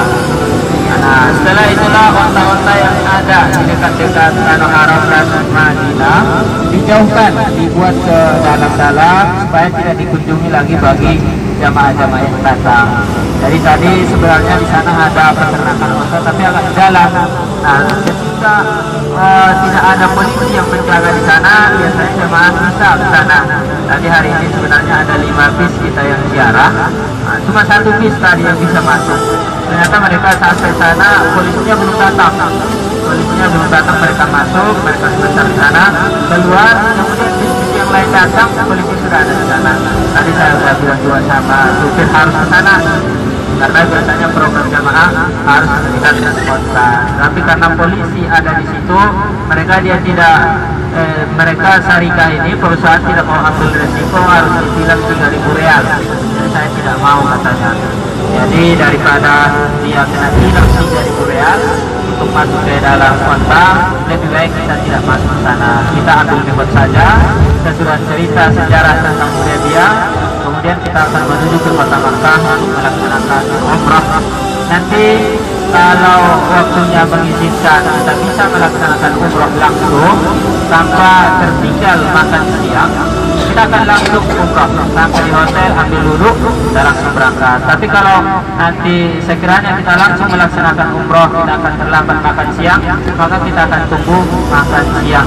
Kecuali biar aja deh kita tinggal makan siang, saya yang bayar makan, katanya nanti siapa yang mau traktir nanti, boleh, kita musyawarahkan bersama. Nah, kita lihat, mudah-mudahan kita bisa langsung kawal supaya nanti habis zuhur kita sudah bisa istirahat. Nah, saya masih ada 2 program lagi kalau jamaah mau ikut. Saya berencana bawa jamaah ke Museum Ashabi. Di dekat shuttle bis kita itu ada Museum Ashabi, Museum Sahabat-Sahabat. Museum, ya Pak? Untanya mana? Itu dia untanya. Masya Allah. 3.000 real satu unta. Ada yang mau bawa pulang? Bayar 3.000 real. 3.000 real. Di Aceh ada yang buka kebun binatang yang luas kan? Ada. Kemarin itu ada Bang Suryadi, polisi di Banda Aceh, dia minta cari dong Ustaz caranya supaya bisa kirim unta dari Mekah ke sana. Saya cari-cari, saya tanya peternak unta ini sangat rumit sekali urusannya supaya bisa unta dibawa ke luar dari Saudi Arabia. Akhirnya dia cari unta dari tempat lain. Dari unta di dalam Al-Quran Allah Subhanahu Wa Taala menjelaskan, apala yang turuna ilal ibili kaifa khuliqat. Apa artinya nih? Apa? Apala yang turuna ilal ibili kaifa khuliqat. Apakah kalian tidak memikirkan bagaimana penciptaan ibil? Ada yang tahu ibil artinya? Unta. Bagaimanakah penciptaan unta itu? Apakah kalian menciptakan unta? Allah menyuruh kita untuk berpikir menelaah apa kelebihan keutamaan unta yang diciptakan oleh Allah Subhanahu Wa Taala. Unta adalah satu-satunya hewan atau hewan yang sangat jinak sekali. Unta ini sama tuannya, jika tuannya bilang duduk, dia langsung duduk. Jalan, jalan. Minum. Dia tidak akan melawan kepada majikannya. Tapi kalau kambing tarik-tarik, dia tarik lagi. Sapi juga kita tarik, dia tarik lagi. Harimau juga kita tarik, dia tarik lagi. Apalagi harimau kita tarik, dia narik kita lagi atau ditertangkan kita. Jadi unta itu adalah binatang yang hewan yang sangat dicintai oleh Rasulullah Sallallahu Alaihi Wasallam. Unta, dan unta ini seluruh yang ada di badannya itu berguna, mulai dari kulitnya, dari tulangnya, dari cuma Direkam jam 10 pagi. kencingnya, susunya, Waktu cuma Arab Saudi. kotoran lainnya yang tak berguna. Itu pun berguna jadi susu kandang. Dari kencingnya juga obat sebenarnya. Obat. Kalau tadi kita sampai ke peternakan unta, di sana mereka menjual susu unta yang aqua kecil itu 5 real, aqua kecil. Tapi mereka menjual kencing unta yang aqua kecil itu 30 real. Nah, lebih mahal mana? Kencingnya atau susunya? Lebih mahal kencingnya. Jadi kencingnya bisa jadi obat. Karena di masa Rasulullah pernah ada orang kampung, orang Arab Badui yang datang ke kota Madinah ingin masuk Islam. Setelah sampai di Madinah, dia sakit demam panas sampai pingsan. Nah, Rasulullah menyuruh temannya membawa yang sakit ini ke peternakan unta Rasulullah. Disuruhlah minum susu unta dicampur dengan kencing unta yang pertama sekali kencingkan unta itu pada pagi hari. Nah, kalau dia lihat unta itu mau kencing di pagi hari, habis subuh dicampur sama dia, dicampurlah susu sama kencingnya itu diminum. Nah, setelah dia minum karena yakin atas hadisnya Rasulullah Sallallahu Alaihi Wasallam, langsung sehat orang itu, langsung kuat. Mereka setelah dia sehat, mereka ada 2 atau 3 orang, mereka berpikir ini unta, 100 unta yang jaga cuma 1. Yuk kita bawa aja untanya. Mereka bunuh yang jaga, mereka bawa untanya. 100 ekor unta digiring ke kampung mereka. Mereka tidak ingat lagi yang punya unta ini adalah Rasulullah Sallallahu Alaihi Wasallam. Rasul marah besar, orang sudah ditolong, sudah disuruh minum susu unta, malah mau ngambil unta saya. Rasulullah menyuruh para sahabat, dipanggillah orang ini, dibawa ke Madinah dan dipotonglah tangannya dua-dua dan kakinya juga dipotong dua-dua. Nah, masalah hukum ini menjadi perbincangan antara para ulama kita, karena di dalam Al-Quran hukuman bagi orang yang mencuri itu hanya dipotong tangan saja. Dipotong tangan saja itu pun tidak langsung dipotong dua-duanya, dipotong satu dulu.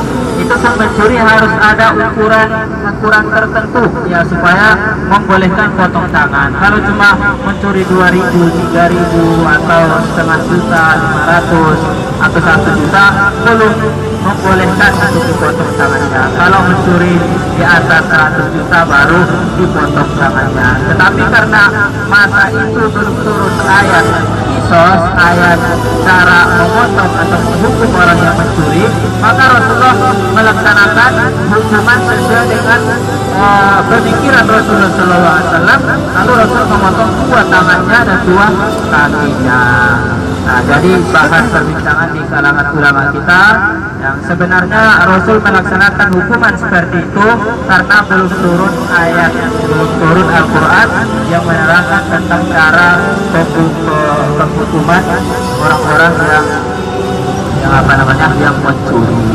Nah, dari hadis itulah, dari cerita itulah sebenarnya susu onta dan kencing onta itu bisa menjadi obat. Karena itu kencingnya lebih mahal dari susunya. Ini ada museum pembuatan kiswah Ka'bah, kelambu Ka'bah samping kanan. Mereka buat kelambu itu satu tahun saja. Jadi bagi mereka yang masuk tadi, mereka sudah mendapat jadwal atau untuk masuk ke situ harus harus daftar dulu baru boleh masuk. Jadi tiap hari mereka sudah tentukan berapa bis yang boleh masuk. Nah, kebetulan untuk hari ini karena sudah penuh orang yang masuk ke sana, kita tidak bisa masuk ke untuk hari ini. Mungkin di hari lain bisa kita masuk, tapi jadwal ziarah kita tepat pada hari ini. Jadi harus lomba-lombaan, siapa yang cepat dia dapat untuk masuk ke dalam. Nah, sebenarnya isi yang di dalam museum-museum itu, ini sebelah kiri kita, apa itu? Rabitatul Alam Islami, Persatuan Umat Muslim seluruh dunia. Pusatnya atau kantornya ada di Kota Makkah, itu kantornya sebelah kiri. Persatuan Umat Muslim seluruh dunia. Nah, jadi jika ada lebih besar dari yang di sini seluruh dunia ini, ya. Nah, disinilah mereka bahas permasalahan orang Muslim yang ada di seluruh dunia.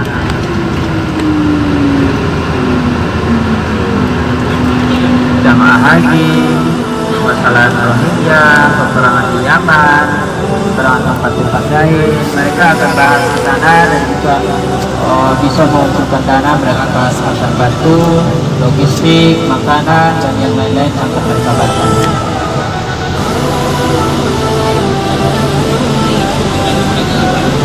Apa itu?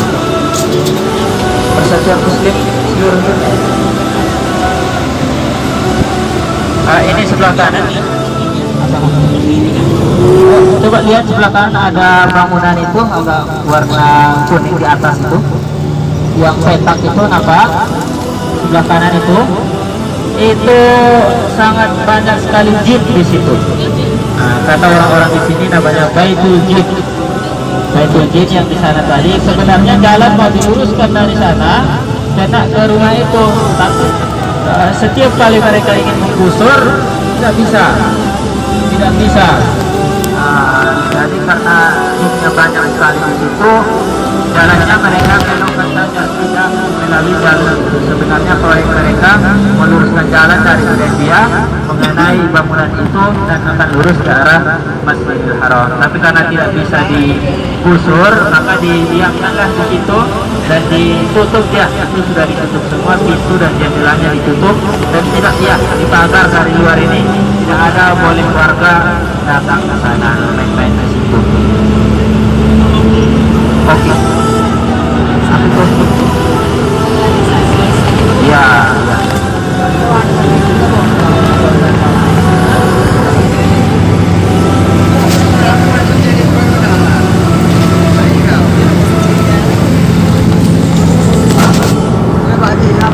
Jadi nanti sampai di hotel, kita lihat dulu jam berapa kita sampai. Kalau memungkinkan kita langsung umroh, bagaimana? Setuju tidak? Langsung atau kita nunggu malam? Langsung. Siapa yang mau malam? Angkat tangan. Langsung. Yang mau malam? Ada yang mau malam? Yang siang siapa? Yang malam 2 orang, yang siang 1 orang. Yang lain yang mana? Golput. Milih siang atau malam? Siang. Gimana nih? Angkat tangan yang siang. Yang siang. Ya. Ada Pak minta di Robby. Ya kasihan yang bawa istri, yang bawa suami lama-lama menahan. Ya kan pegangan aja kan harus hati-hati. Pegangan, mau pegang-pegang kan hati-hati, gak boleh. Pegangan kan hati-hati. Yang mau siap tadi ada 4 orang. Yang mau malam? Iya, 1 orang. Siapa lagi malam? Udah sekarang lah. Siang lah langsung ya, nanti kita lihat kalau kita langsung kita jalan langsung. Jadi ya ini kan ada pantang larangnya, kita tidak biasa menahan ini. Daripada lebih lama kita menahan, kita kena pantang larang nanti. Nah, kita harus bayar sendiri-sendiri. Lebih baik lebih cepat lebih baik. Alhamdulillah sebagai jamaah kita yang berniat wakaf sudah menyerahkan wakafnya, dan nanti jika kita sudah buang, saya sudah buang waktunya, akan saya berikan wakaf Al-Quran itu dan akan saya niatkan kepada nama-nama yang sudah ditulis dan saya antarkan ke Masjidil Haram. Semoga wakaf kita baik 1 atau 2 selalu berada di Masjidil Haram dan dibaca oleh kaum muslimin, saudara-saudara kita yang datang melaksanakan umrah dan yang melaksanakan haji. Amin ya rabbal alamin. Di dalam hadis Rasulullah pernah bersabda, Allahumma a'ti mumsikan talafa wa'ti mumsikan talafa. Ya Allah, berilah orang yang berinfak itu ganti dari yang dia infakkan, dan berikanlah kepada orang yang pelit itu kebinasaan.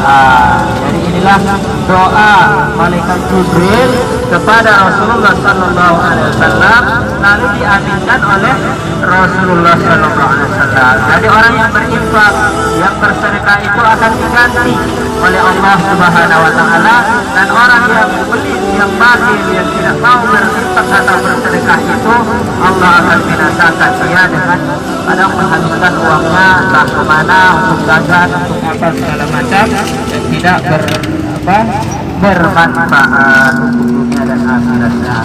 Nah, semoga semua amal ibadah kita di sini diterima oleh Allah Subhanahu wa Ta'ala. Tadi rencana saya ada 2 lagi program, mau ke Jabal Nur, Museum Ashabi. Jadi kalau kita berangkat hanya 2-3 orang, kita tidak ada pemancing di dalam, tidak ada yang menerangkan ini itu, tidak ada. Kalau kita pakai rombongan 20 atau 30 orang, nanti akan disediakan 1 ustaz di dalam yang menerangkan kepada kita pakai bahasa Indonesia. Jadi nanti kalau setuju entah berapa orang, kita akan ke sana, dan itu pun harus kita booking kalau mau masuk ke sana. Yang ada program lagi untuk ke Jabal Nur. Jabal Nur Goa apa? Goa Hiro. Dari Bina Medua kemarin Wali ini menawarkan, adakah kita buat program ke Jabal Nur, karena jemaah saya ada yang bertanya kata Wali ini. Kalau ada, lakukan saja biar sekaligus kita berangkat kata Wali ini. Makanya saya tawarkan bersama kita. Mana tahu ada yang berminat ke sana, yang berminat ke sana, tapi yang muda-muda, ya, yang muda-muda dan merasa muda, dan ada yang merasa muda, tapi tenaganya tidak kuat lagi. Karena naik ke Jabal Nur itu, Jabal Goa Hiro itu sangat tinggi sekali, tinggi 1 jam naiknya mendadak. Tapi naik dari bawah sampai di atas sudah ada tangga-tangganya bagus, sudah ada tempat istirahat di samping kiri kanan. Kalau mau ke sana, insya Allah bisa, tapi yang muda-muda saja. Kita tidak mau ambil resiko kalau yang orang tua kita yang kurang sanggup naik ke sana, takut jatuh atau takut kecapean. Jadi ini khusus bagi yang muda-muda saja. Tapi bukan yang bernama muda ya, yang muda-muda dan sanggup dan dirasa muda. Ada yang kira-kira mau ke sana? Goa Hiro itu masih ingat kemarin ceritanya? Tempat Wahyu pertama turun. Nah, wahyu pertama turun. Di Gua Hira wahyu yang pertama sekali diturunkan Allah kepada Rasulullah SAW, yaitu surah Iqra. Ketika Rasulullah bertahajud atau beribadah di sana di bulan Ramadan penuh, di tanggal 17 malam 17 Ramadan, turunlah malaikat Jibril langsung menghadap Rasulullah, langsung berkata kepada Rasul, Iqra, baca Muhammad. Rasul, kita tahu Rasul itu Rasul yang ummi maksudnya tidak bisa membaca dan tidak bisa menulis. Rasul langsung menjawab, ma'ana biqari, saya tidak bisa membaca, apa yang mau saya baca? Saya kan tidak bisa membaca. Dipeluk oleh malaikat Jibril, dipeluk kasih sayang oleh malaikat Jibril, kemudian dilepaskan, disuruh membaca lagi, Iqra, baca. Rasul menjawab, ma'ana biqari, dipeluk lagi, dilepas lagi. Dan yang ketiga, Iqra, baca. Rasul menjawab, ma'ana biqari, saya tidak bisa membaca. Dipeluk lagi, dilepas lagi, baru dilanjutkan ayatnya, Iqra bismi rabbikal ladzi khalaqa khalaqal insana min 'alaqa Iqra wa rabbukal akram alladzi 'allama bil qalam 'allamal insana ma lam ya'lam. Ayat inilah yang turun di Gua Hira itu. Gua Hira itu sangat luar biasa sekali. Dari sanalah berawal Al-Quran yang menjadi petunjuk kita di dunia dan di akhirat. Kalau kita sanggup ke sana, alangkah, dan sangat baik sekali kita pergi ke sana kalau kita sanggup. Apalagi waktu kita mungkin belum tahu kita bisa datang kedua, ketiga, atau keempat kali. Kita tahu kadang memang ekonomi mengizinkan, tapi kesehatan tidak mengizinkan. Kadang ekonomi uangnya ada, tetapi terlalu sibuk kerja ini, kerja itu, atau kadang punya anak kecil, punya ini segala macam, ada yang punya suami baru atau istri baru, nggak bisa ditinggalkan. Jadi macamlah halangan-halangan kita. Kadang kalau tidak ada rezeki untuk datang ke sini, tapi selama kita di sini, marilah kita perlukan, kita pergunakan waktunya dengan sebaik-baik mungkin. Kalau ada yang berminat nanti akan kita catat berapa orang, karena ini sendiri-sendiri ya, kitalah yang nalangi ongkos untuk ke sana. Dari sini memang agak jauh ke Jabal Nur, itu sekitar ada kayaknya 10 kilo kalau dari tempat kita ini. Jadi dia naik mobil yang antar ke bawah gunung, dari kaki gunung baru kita naik ke atas sana. Ya langsung ke kaki gunungnya. Kalau nanti ada yang mau,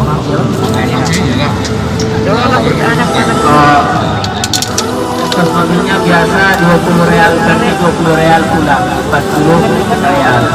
Kalau ada yang kira-kira sanggup dan kuat, tidak sakit, nah bolehlah kita kumpul nanti berapa orang, baru kita pergi ke sana.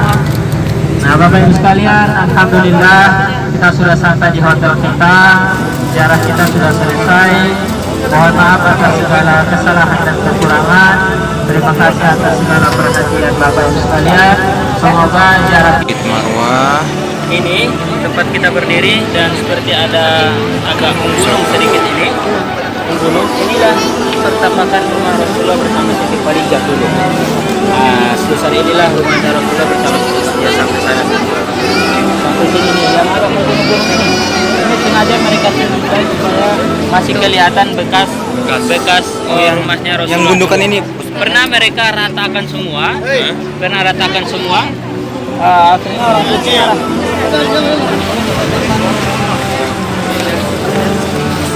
Turki protes. Orang Turki paling pertama protes.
tempat kelahiran Nabi Muhammad Sallallahu Alaihi Wasallam. Sallallahu alaihi Rumah wasallam. Abdul Muthalib, kakeknya Rasulullah Sallallahu Alaihi Wasallam. Di sini rumah kakeknya karena ayahnya bernyaman sudah meninggal di jalan. Itu ayahnya Rasulullah Sallallahu Alaihi Wasallam. Ibunya tinggal sendiri di sini di rumahnya. Maka ketika persalinan dibawalah Aminah ke rumah mertuanya. Bersalin di sini, melahirkan di sini lah Rasulullah SAW. Nah, ini sudah sering mereka gusur, sering mereka ingin menggusurnya supaya itu mau diratakan semua ke sana. Ya. Jangankan bangunan, gunung mereka gusur. Ya. Ini dulu kaki-kaki gunung ini panjang ke sini, sudah mulai digusur ini, sudah mulai digusur. Tapi nah, digusur, tapi setiap kali mereka ingin mendorong pakai bulldozer itu mesinnya mati. Sudah sering mereka coba itu, sering mereka coba, akhirnya mereka tidak sanggup, biarlah, mungkin Allah belum menghendaki kita gusur ini, biarlah dia tetap di sini. Nah, ini pun tidak dipergunakan sama mereka, hanya dibuat maktabah. Disamarkan ya. Perpustakaan. Ya, perpustakaan Maktabah Makkah Al-Mukarramah. Perpustakaan Makkah Al-Mukarramah. Isinya kitab-kitab zaman dahulu. Kalau kita masuk ke dalam masih banyak kitab kitab Syafi'i, kitab Hambali, kitab Nawawi, kitab Maliki. Ini masih banyak ya. Dari kulit. Tapi kalau kita ke perpustakaan lain itu sudah kebanyakan kitab-kitabnya Hambali, mazhab mereka sekarang. Nah, ini sudah sering mereka mau gusur, tapi mungkin Allah tidak membolehkan supaya kita ini orang-orang sejarah. Iya, masih tahu sejarah itu di mana. Nah, disinilah Rasulullah dilahirkan. Rumahnya tadi di sana. Kita lihat. Nah, di rumah, iya, Yang- rumah Rasul bersama Siti Khadijah. Yang gundukan tadi ya. Yang gundukan tadi. Nah, rumah Abu Lahab di sekitar itu tuh ada bangunan tinggi eskalator itu yang ada tulisan warna merah itu. Nampak tidak? Nah, itu ada Yang yang itu ya, running tag itu. di sekitar situlah rumahnya. Jahal. Abu Lahab. Abu Lahab. Abu Lahab itu sangat dekat dengan rumah Rasulullah karena pamannya. Di sini Abu Lahab pamannya Rasul, di sini kakeknya Rasul. Ini daerah Keluarganya? daerah Bani Hashim ya? keluarganya ini. Biasa kan kita kalau Bani orang Muthalib. tua punya rumah di sini kita punya anaknya di situ juga. Nah, seperti itulah dekat. Karena kan Abu Lahab mengundang Rasulullah untuk makan ke rumahnya. Tapi digali dulu sumur di depan pintu rumahnya itu. Nanti jika Rasul masuk, Rasul langsung masuk ke sumur itu. Nah, dia sudah mengintip dari dalam. Rasul sudah mau datang. Nah, ketika Rasul sudah mendekati lubang itu, Rasul ada sesuatu yang tertinggal di rumah. Lalu balik Rasulullah. Nah, dia yang mengintip tadi, dia melihat Rasul mau pulang, disusul Rasulullah, ayo ke sini. Akhirnya dia yang jatuh ke sumur yang dia gali itu itulah Abu Lahab. Rumahnya di sini. Tapi Abu Lahab dia punya hamba sahaya kita Suwaibah namanya. Suwaibah ketika Rasulullah dilahirkan dia gembira dan dia melaporkan kepada Abu Lahab bahwa apa keponakan itu kan? Ya, Keponakannya lahir. Keponakannya sudah lahir, kata Suwaibah ini kepada Abu Lahab. Abu Lahab gembira. Saking gembiranya dia merdekakan istri sahabat Suwaibah. Suwaibah inilah nanti pernah menyusui Rasulullah SAW. Siapa Suwaibatul Aslamiyah kan?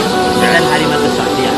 Dua orang itu yang pernah menyusukan Rasulullah SAW.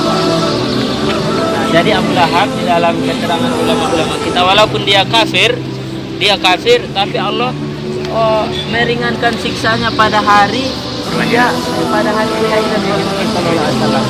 Kenapa? Karena dia bergembira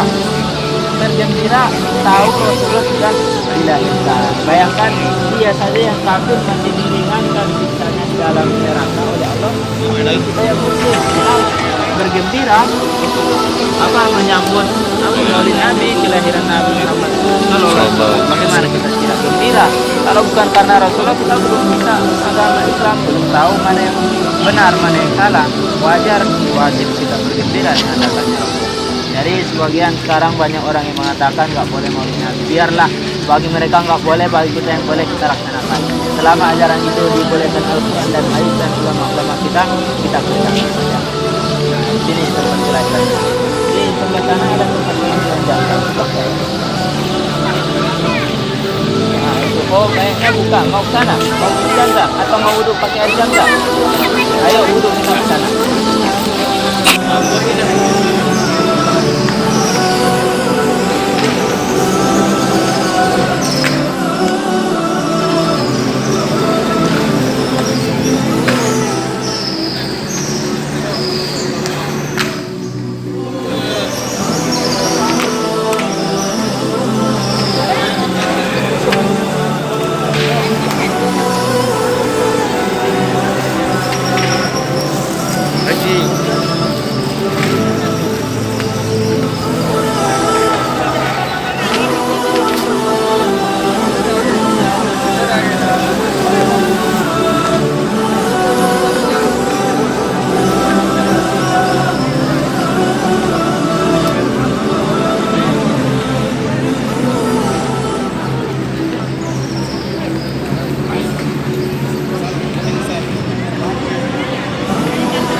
Musuh sudah ada di depan Rasulullah dan para sahabat, maka masuklah waktu sholat zuhur atau sholat asar pada saat itu. Mereka sudah berhadapan dengan tentara musuh. Nah, disinilah turun ayat yang menerangkan boleh sholat khauf. Sholat apa ibu? Sholat khauf. Sholat ketika takut. Biasa sholat ini dikerjakan oleh para tentara-tentara ketika mereka berhadapan dengan musuh sudah ada di depan. Mereka boleh sholat dengan cara bergantian. Dua shaf, imamnya bersama shaf pertama nanti rukuk duluan, sujud duluan, baru nanti mereka berdiri, disusul lagi shaf yang di belakang, mereka rukuk, sujud, duduk, kembali berdiri, baru disambung lagi sholat mereka. Jadi mereka ada yang menjaga, ada yang sholat. Sambil sholat mereka sambil pegang senjata seperti ini. Kalau pakai senjata sekarang, dulu pakai pedang, mereka sambil pegang pedang. Jadi sholat langsung terjadi dan mereka tetap bisa berjaga-jaga. Nah, ketika Rasulullah agak lama tinggal di sini, mereka tidak mempunyai air lagi. Mereka galilah air di sini. Tapi di daerah sini air yang digali, sumur yang digali itu rasanya seperti air di laut, ya tawar ya, agak asin. Jadi mereka mau minum nggak bisa, mereka berwudu juga agak lain dengan air yang tawar. Lalu air yang sudah digali itu diludahi oleh Rasulullah Sallallahu Alaihi Wasallam, maka air itu menjadi tawar. Ada di sebelah sana, jauh dari sini di perkampungan, namanya Bertuflah. Apa namanya ibu? Bertuflah. Artinya Bertuflah di sumur yang diludahi oleh Rasulullah Sallallahu Alaihi Wasallam. Air yang aslinya asin setelah diludahi Rasulullah Sallallahu Alaihi Wasallam menjadi tawar. Sebutlah sumur itu dengan sumur Tuflah. Apa ibu? Coba ulangi. Tuflah. Bir artinya sumur, tuflah artinya yang diludahi.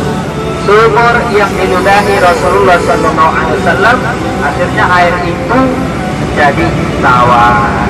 Jadi sumur-sumur yang digali dahulu semuanya sudah pada kering, kecuali sumur yang diludahi Rasulullah Sallallahu Alaihi Wasallam itu.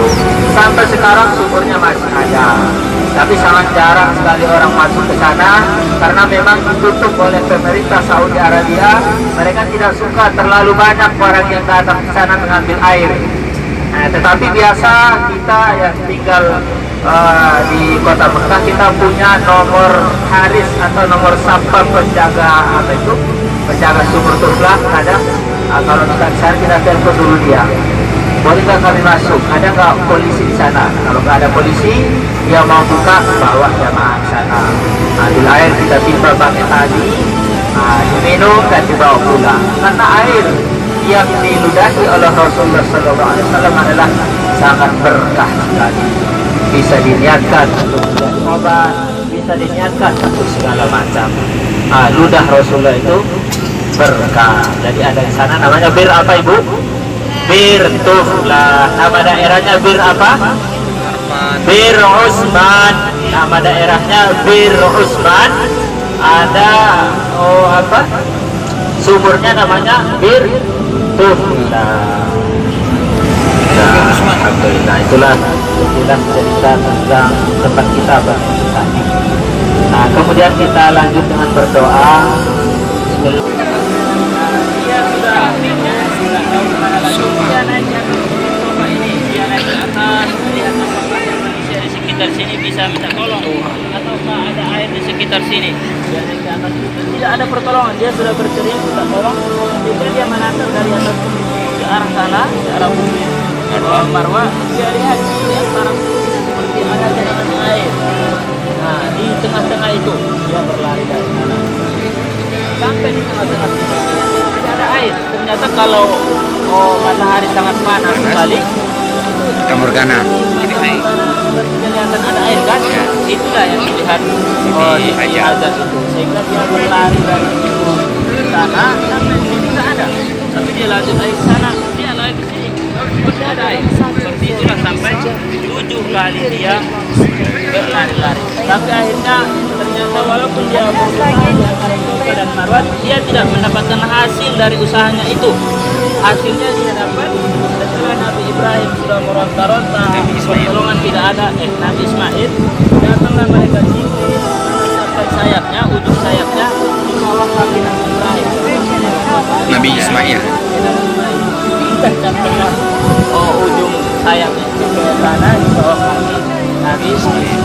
Keluarlah air dari dalam. Kemudian sudah ujung atas tidak ada lagi pertolongan. Akhirnya dari dia tidak mendengar suara anaknya menangis lagi, dia khawatir apakah anak saya sudah mati, apakah anak saya sudah mati. Hari ini Dia lari dia ke sana.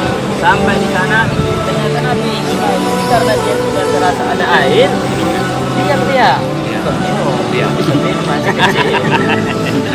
Diam dia datang ke sana sampai dia melihat sudah ada air keluar terus.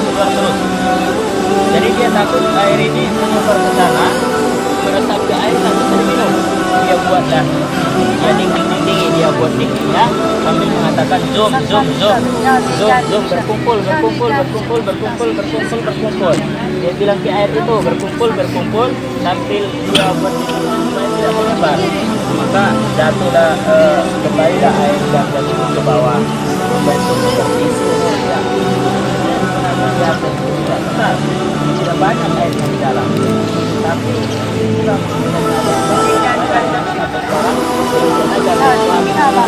di seluruh dunia atau berkat doa Nabi doa ajar itu berkumpul akhirnya jatuh dia tidak minumlah dari situ. Nabi Ismail juga itu. Nah, orang-orang Yaman yang datang dari sana itu berdagang kepada kita. Mereka lihat lewat menggunakan ini. Begitu mereka lewat, mereka lihat ada burung banyak berterbangan di daerah sini. Tahu kalau ada burung berarti ada air di sekitar sini. Mereka cari, ternyata ada air. Ada air, mereka datang ada seorang ibu dan anaknya. Mereka datang perempuan. Mereka bunuh perempuan itu atau mereka ambil sabda air itu. Mereka minta izin kepada Hajar, bolehkah kami tinggal di sini? Bolehkah kami tinggal bersama-sama di sini? Kata Hajar, boleh. Kalian boleh tinggal di sini asal air ini hidup saya. Tidak boleh mengambil air ini tanpa izin saya. Mereka tinggallah di sini. Mereka ambil air. Kadang mereka kasih imbalan beras atau gandum. Dasarnya tidak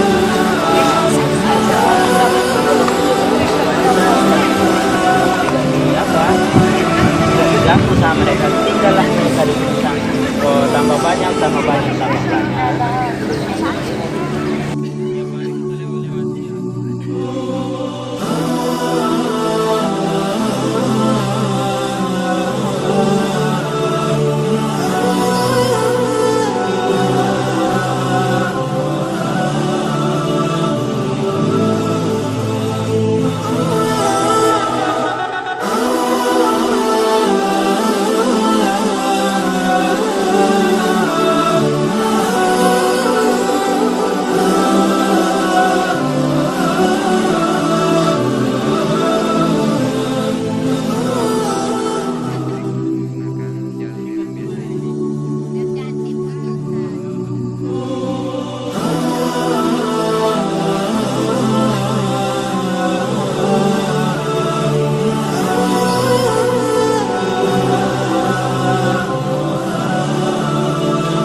waspada.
Ayo batu murah-murah hati utang, hati utang.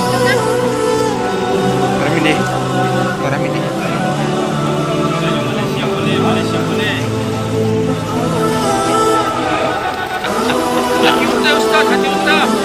Kita banyak semua ini orang-orang sini. Iya, Malaysia boleh halal. Alhamdulillah, sekalian yang dirahmati Allah Subhanahu wa taala, sekarang kita sudah sampai di Hudaybiyah. Tempat kita berdiri ini masih ada bekas bangunan masjid lama. Ini dibangun oleh orang-orang Turki dahulu. Di sinilah dulu pernah terjadi perjanjian Hudaybiyah itu Bai'atul Ridwan. Bai'atul Ridwan yang di dalam Al-Quran tadi sudah kita singgung. Sesungguhnya Allah sudah ridho terhadap orang-orang yang berjadi di bawah pohon kayu. Maka Allah menurunkan ketenangan kepada hati mereka. Lalu Allah memberikan kabar gembira kepada mereka. Mereka akan bisa menaklukkan kota Makkah, bisa menaklukkan Persia, bisa menaklukkan Rom, dan bisa menaklukkan kerajaan-kerajaan yang ada di Yaman. Jadi dulu ketika Rasulullah mengutus Utsman bin Affan ke kota Makkah, Utsman tertahan di sana dan sampailah berita Utsman sudah dibunuh. Maka Rasulullah memanggil semua jamaah sahabat yang telah 1.400 orang ke sini dan berjanji kepada Rasulullah akan berperang bersama Rasul. Di sini tempat mereka, ditumpuk-tumpukkanlah tangannya begini. Tumpukan tangannya sampai tinggi seperti ini. Mereka berjanji akan setia berperang bersama Rasul. Pilihannya hanya dua, imam mati syahid berperang membela Rasul, yang kedua menang dalam peperangan membela agama Islam. Disinilah tempatnya dulu, ada pohon yang besar di sini. Di bawah kayu inilah terjadinya Bai'atul Ridwan itu. Tetapi pohonnya dipotong oleh Umar bin Khattab ketika Umar bin Khattab jadi khalifah, karena ada sebagian sahabat yang terlalu mengkultuskan, terlalu memuliakan kayu ini. Karena terjadi perjanjian di situ, banyak yang salah paham, salah yang tingkat, salah pemahaman.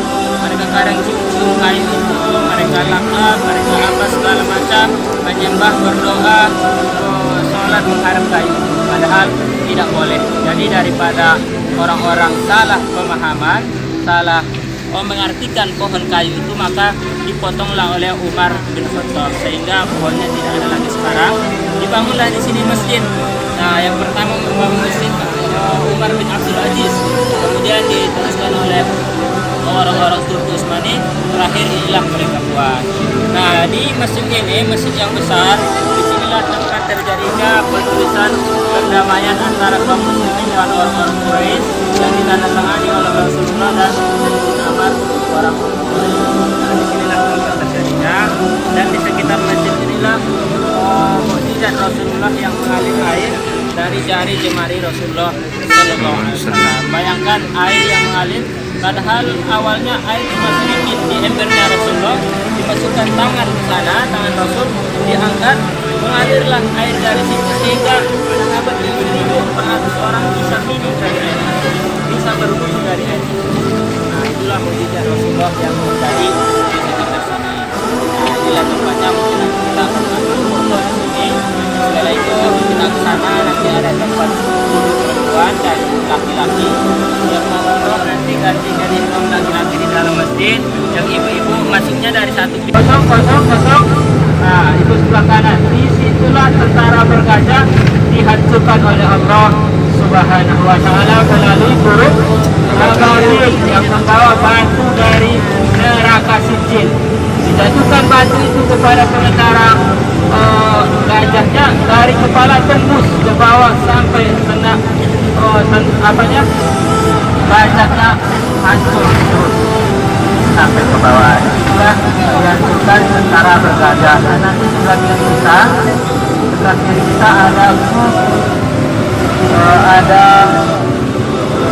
ada tubuh kecil ya, sebelah kiri kanan di atas bukit kecil ada tubuh kecil, ada nampak tubuhnya, nampak sudah. Nah, masih kelas, nah tuan, dan nampak tubuhnya sebelah kiri. Nama gunung itu Jabal Kurban, Bukit Berkurban. Bukit berkorban. Siapa yang pertama kali berkorban dalam Islam? Nabi Ibrahim atau Nabi Ismail? Ismail. Siapa yang Nabi Ibrahim? Anaknya.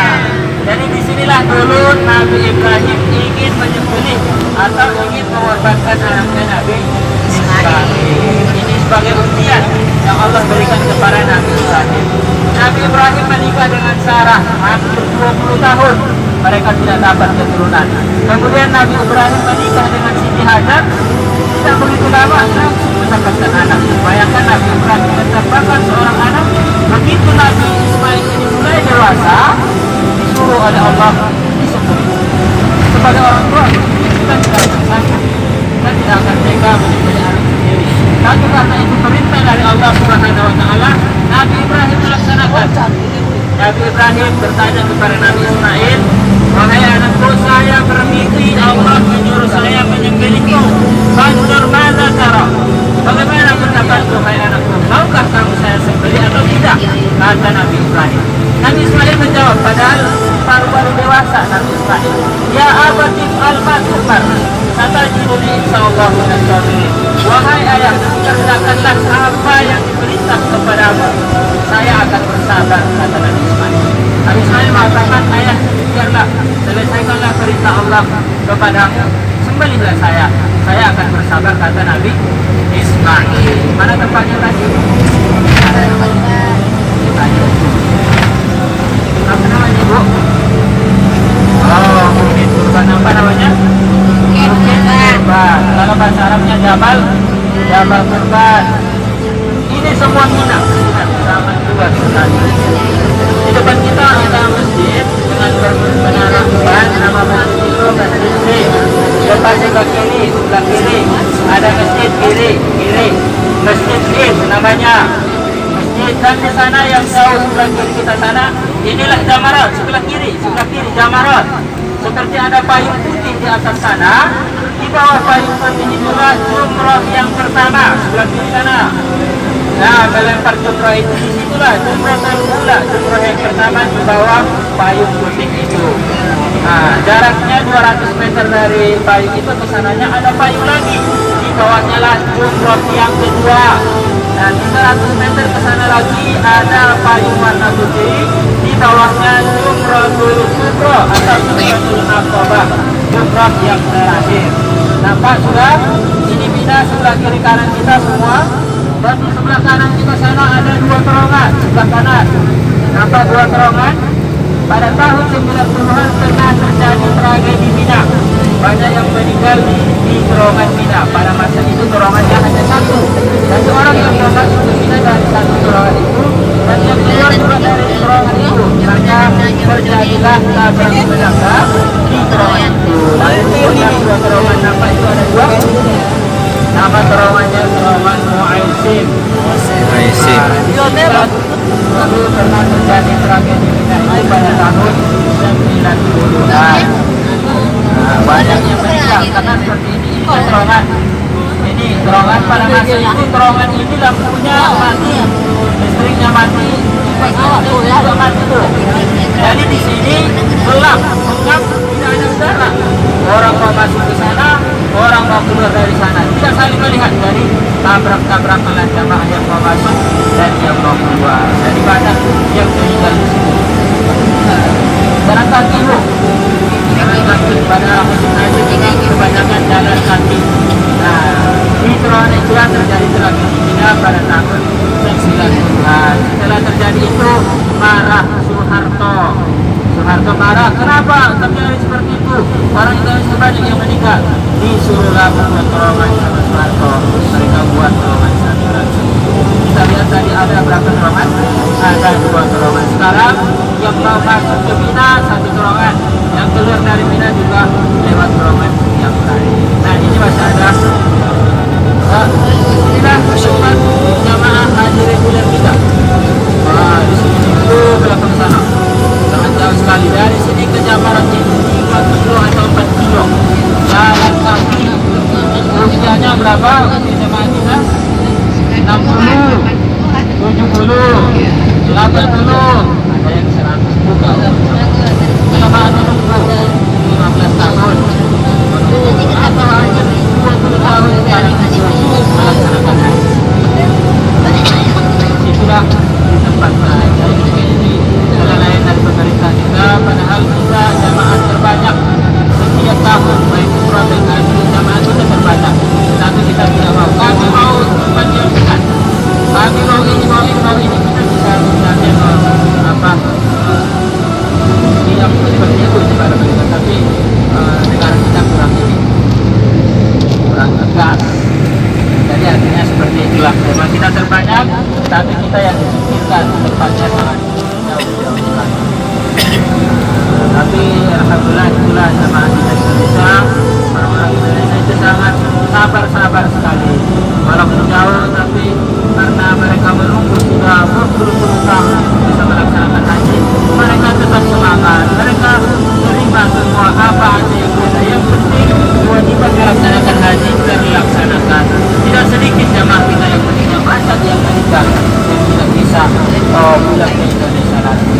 Kemarin jamaah saya dari Jogja ada yang meninggal dari Indonesia. Memang dokter sudah memvonis dia tidak boleh berangkat haji, tetapi dia paksakan, saya harus berangkat, apapun resikonya saya akan terima.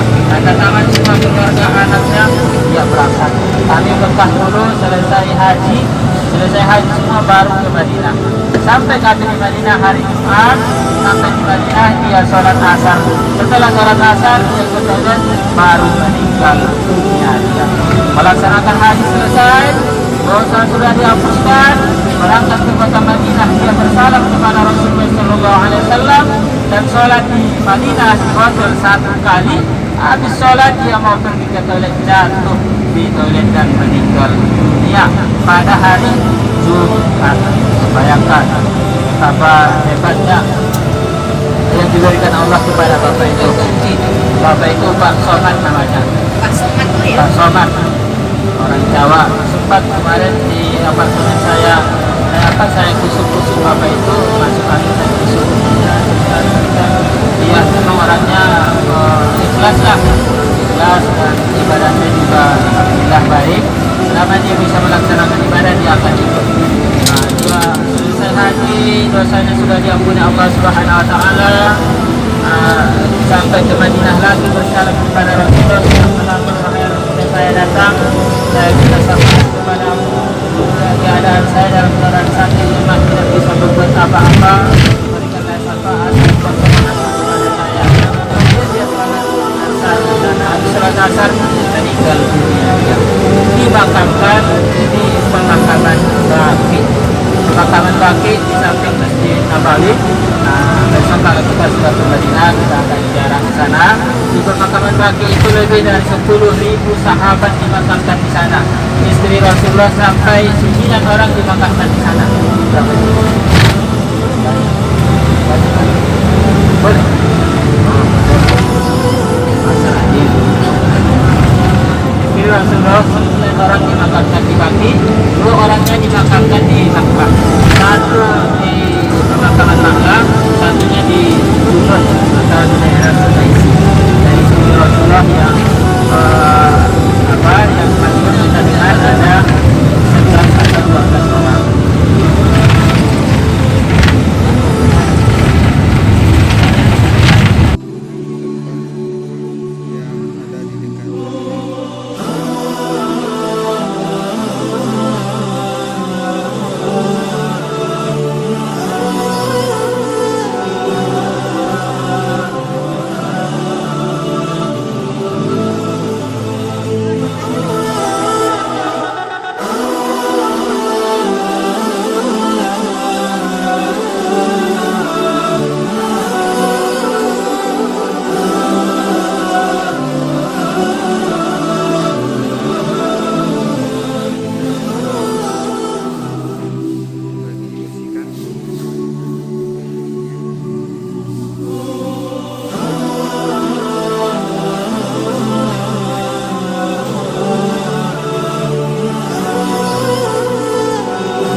samping keren ke sini, sampingnya itu ada yang rusak, kelihatan rusak.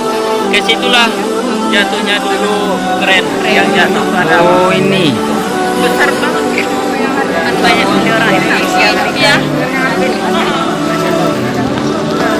Tempat keren jatuh dulu di sini ya. Di tempat antara Safa dan Marwah. Dan jatuhnya sampai ke Ka'bah.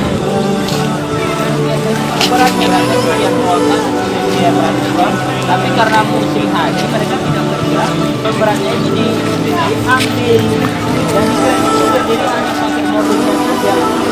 Nah begitu musim datang oleh dia jatuh ke sana. Nah, ditukar untuk uang 1 juta. Dua aja ya. Dari Aceh kan Ibu? Ini dari mana? Makassar. Makassar. Iya. Sana. Baru semalam Bu. Iya. Mau kemana ke Madinah Bu ya? Enggak ke Jeddah. Oh, ke Madinah belum? Madinah. Iya. Tapi belum pernah ke Madinah. Iya. Ya Bu. Kenapa kamu? Ini menukar uang dari rupiah ke real ya? Iya. Nah, nilai mata uang.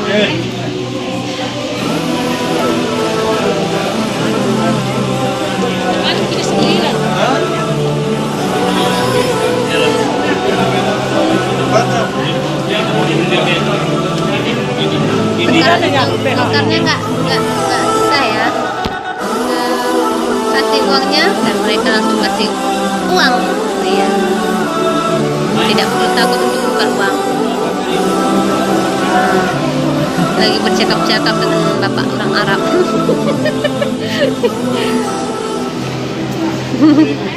Baba Jatun.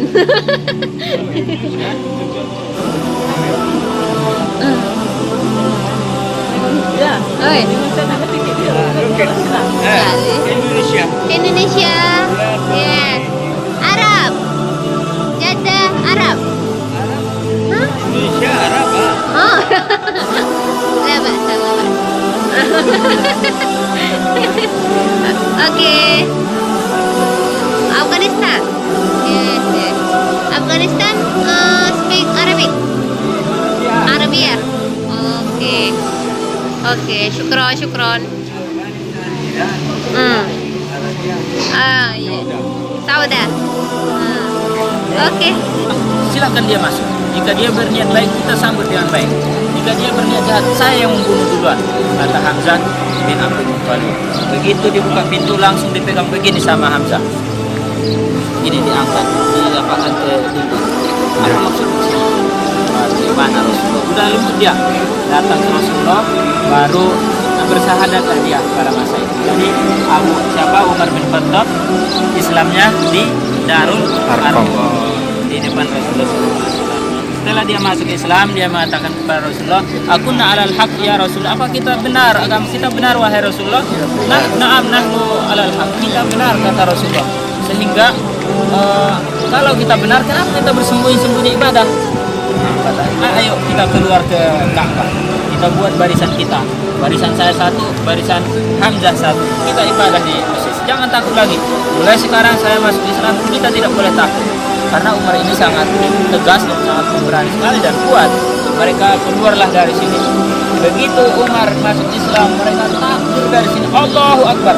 Sehingga takbir mereka yang di sini kedengaran ke arah di dekat Ka'bah sana. Begitu mereka keluar dengan dua sof di samping kiri Umar, samping kanan Hamzah bin Abdul Muttalib. Pemuka-pemuka Quraisy itu geleng-geleng kepala. Kalau sudah begini kita nggak bisa apa-apa lagi kata mereka. Karena dua orang ini sangat hebat sekali. Karena masa itu yang hebat-hebat Abu Jahal, Umar bin Khattab, sama Hamzah bin Abdul Muttalib. Itu yang kuat-kuat. Dua orang sudah memihak kepada Rasul, tinggal satu lagi Abu Jahal. Islam di sini datang ke sana beribadah di masjid, tidak ada yang berani mengganggu mereka. Ya, untuk cerita sisanya tinggal jalan sana lagi.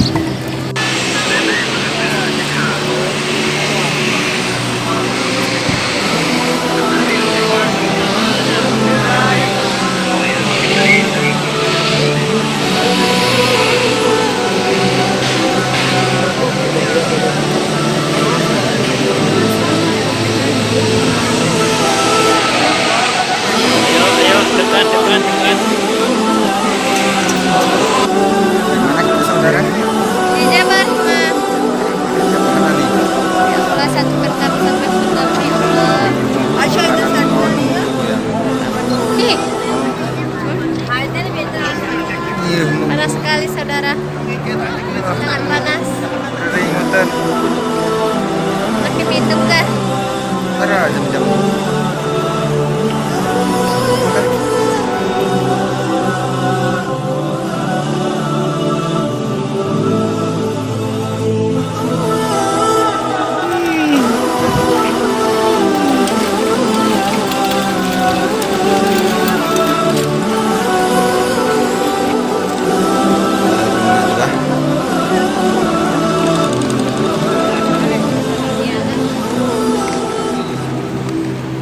Hai. Ini kami lagi di Masjidil Haram.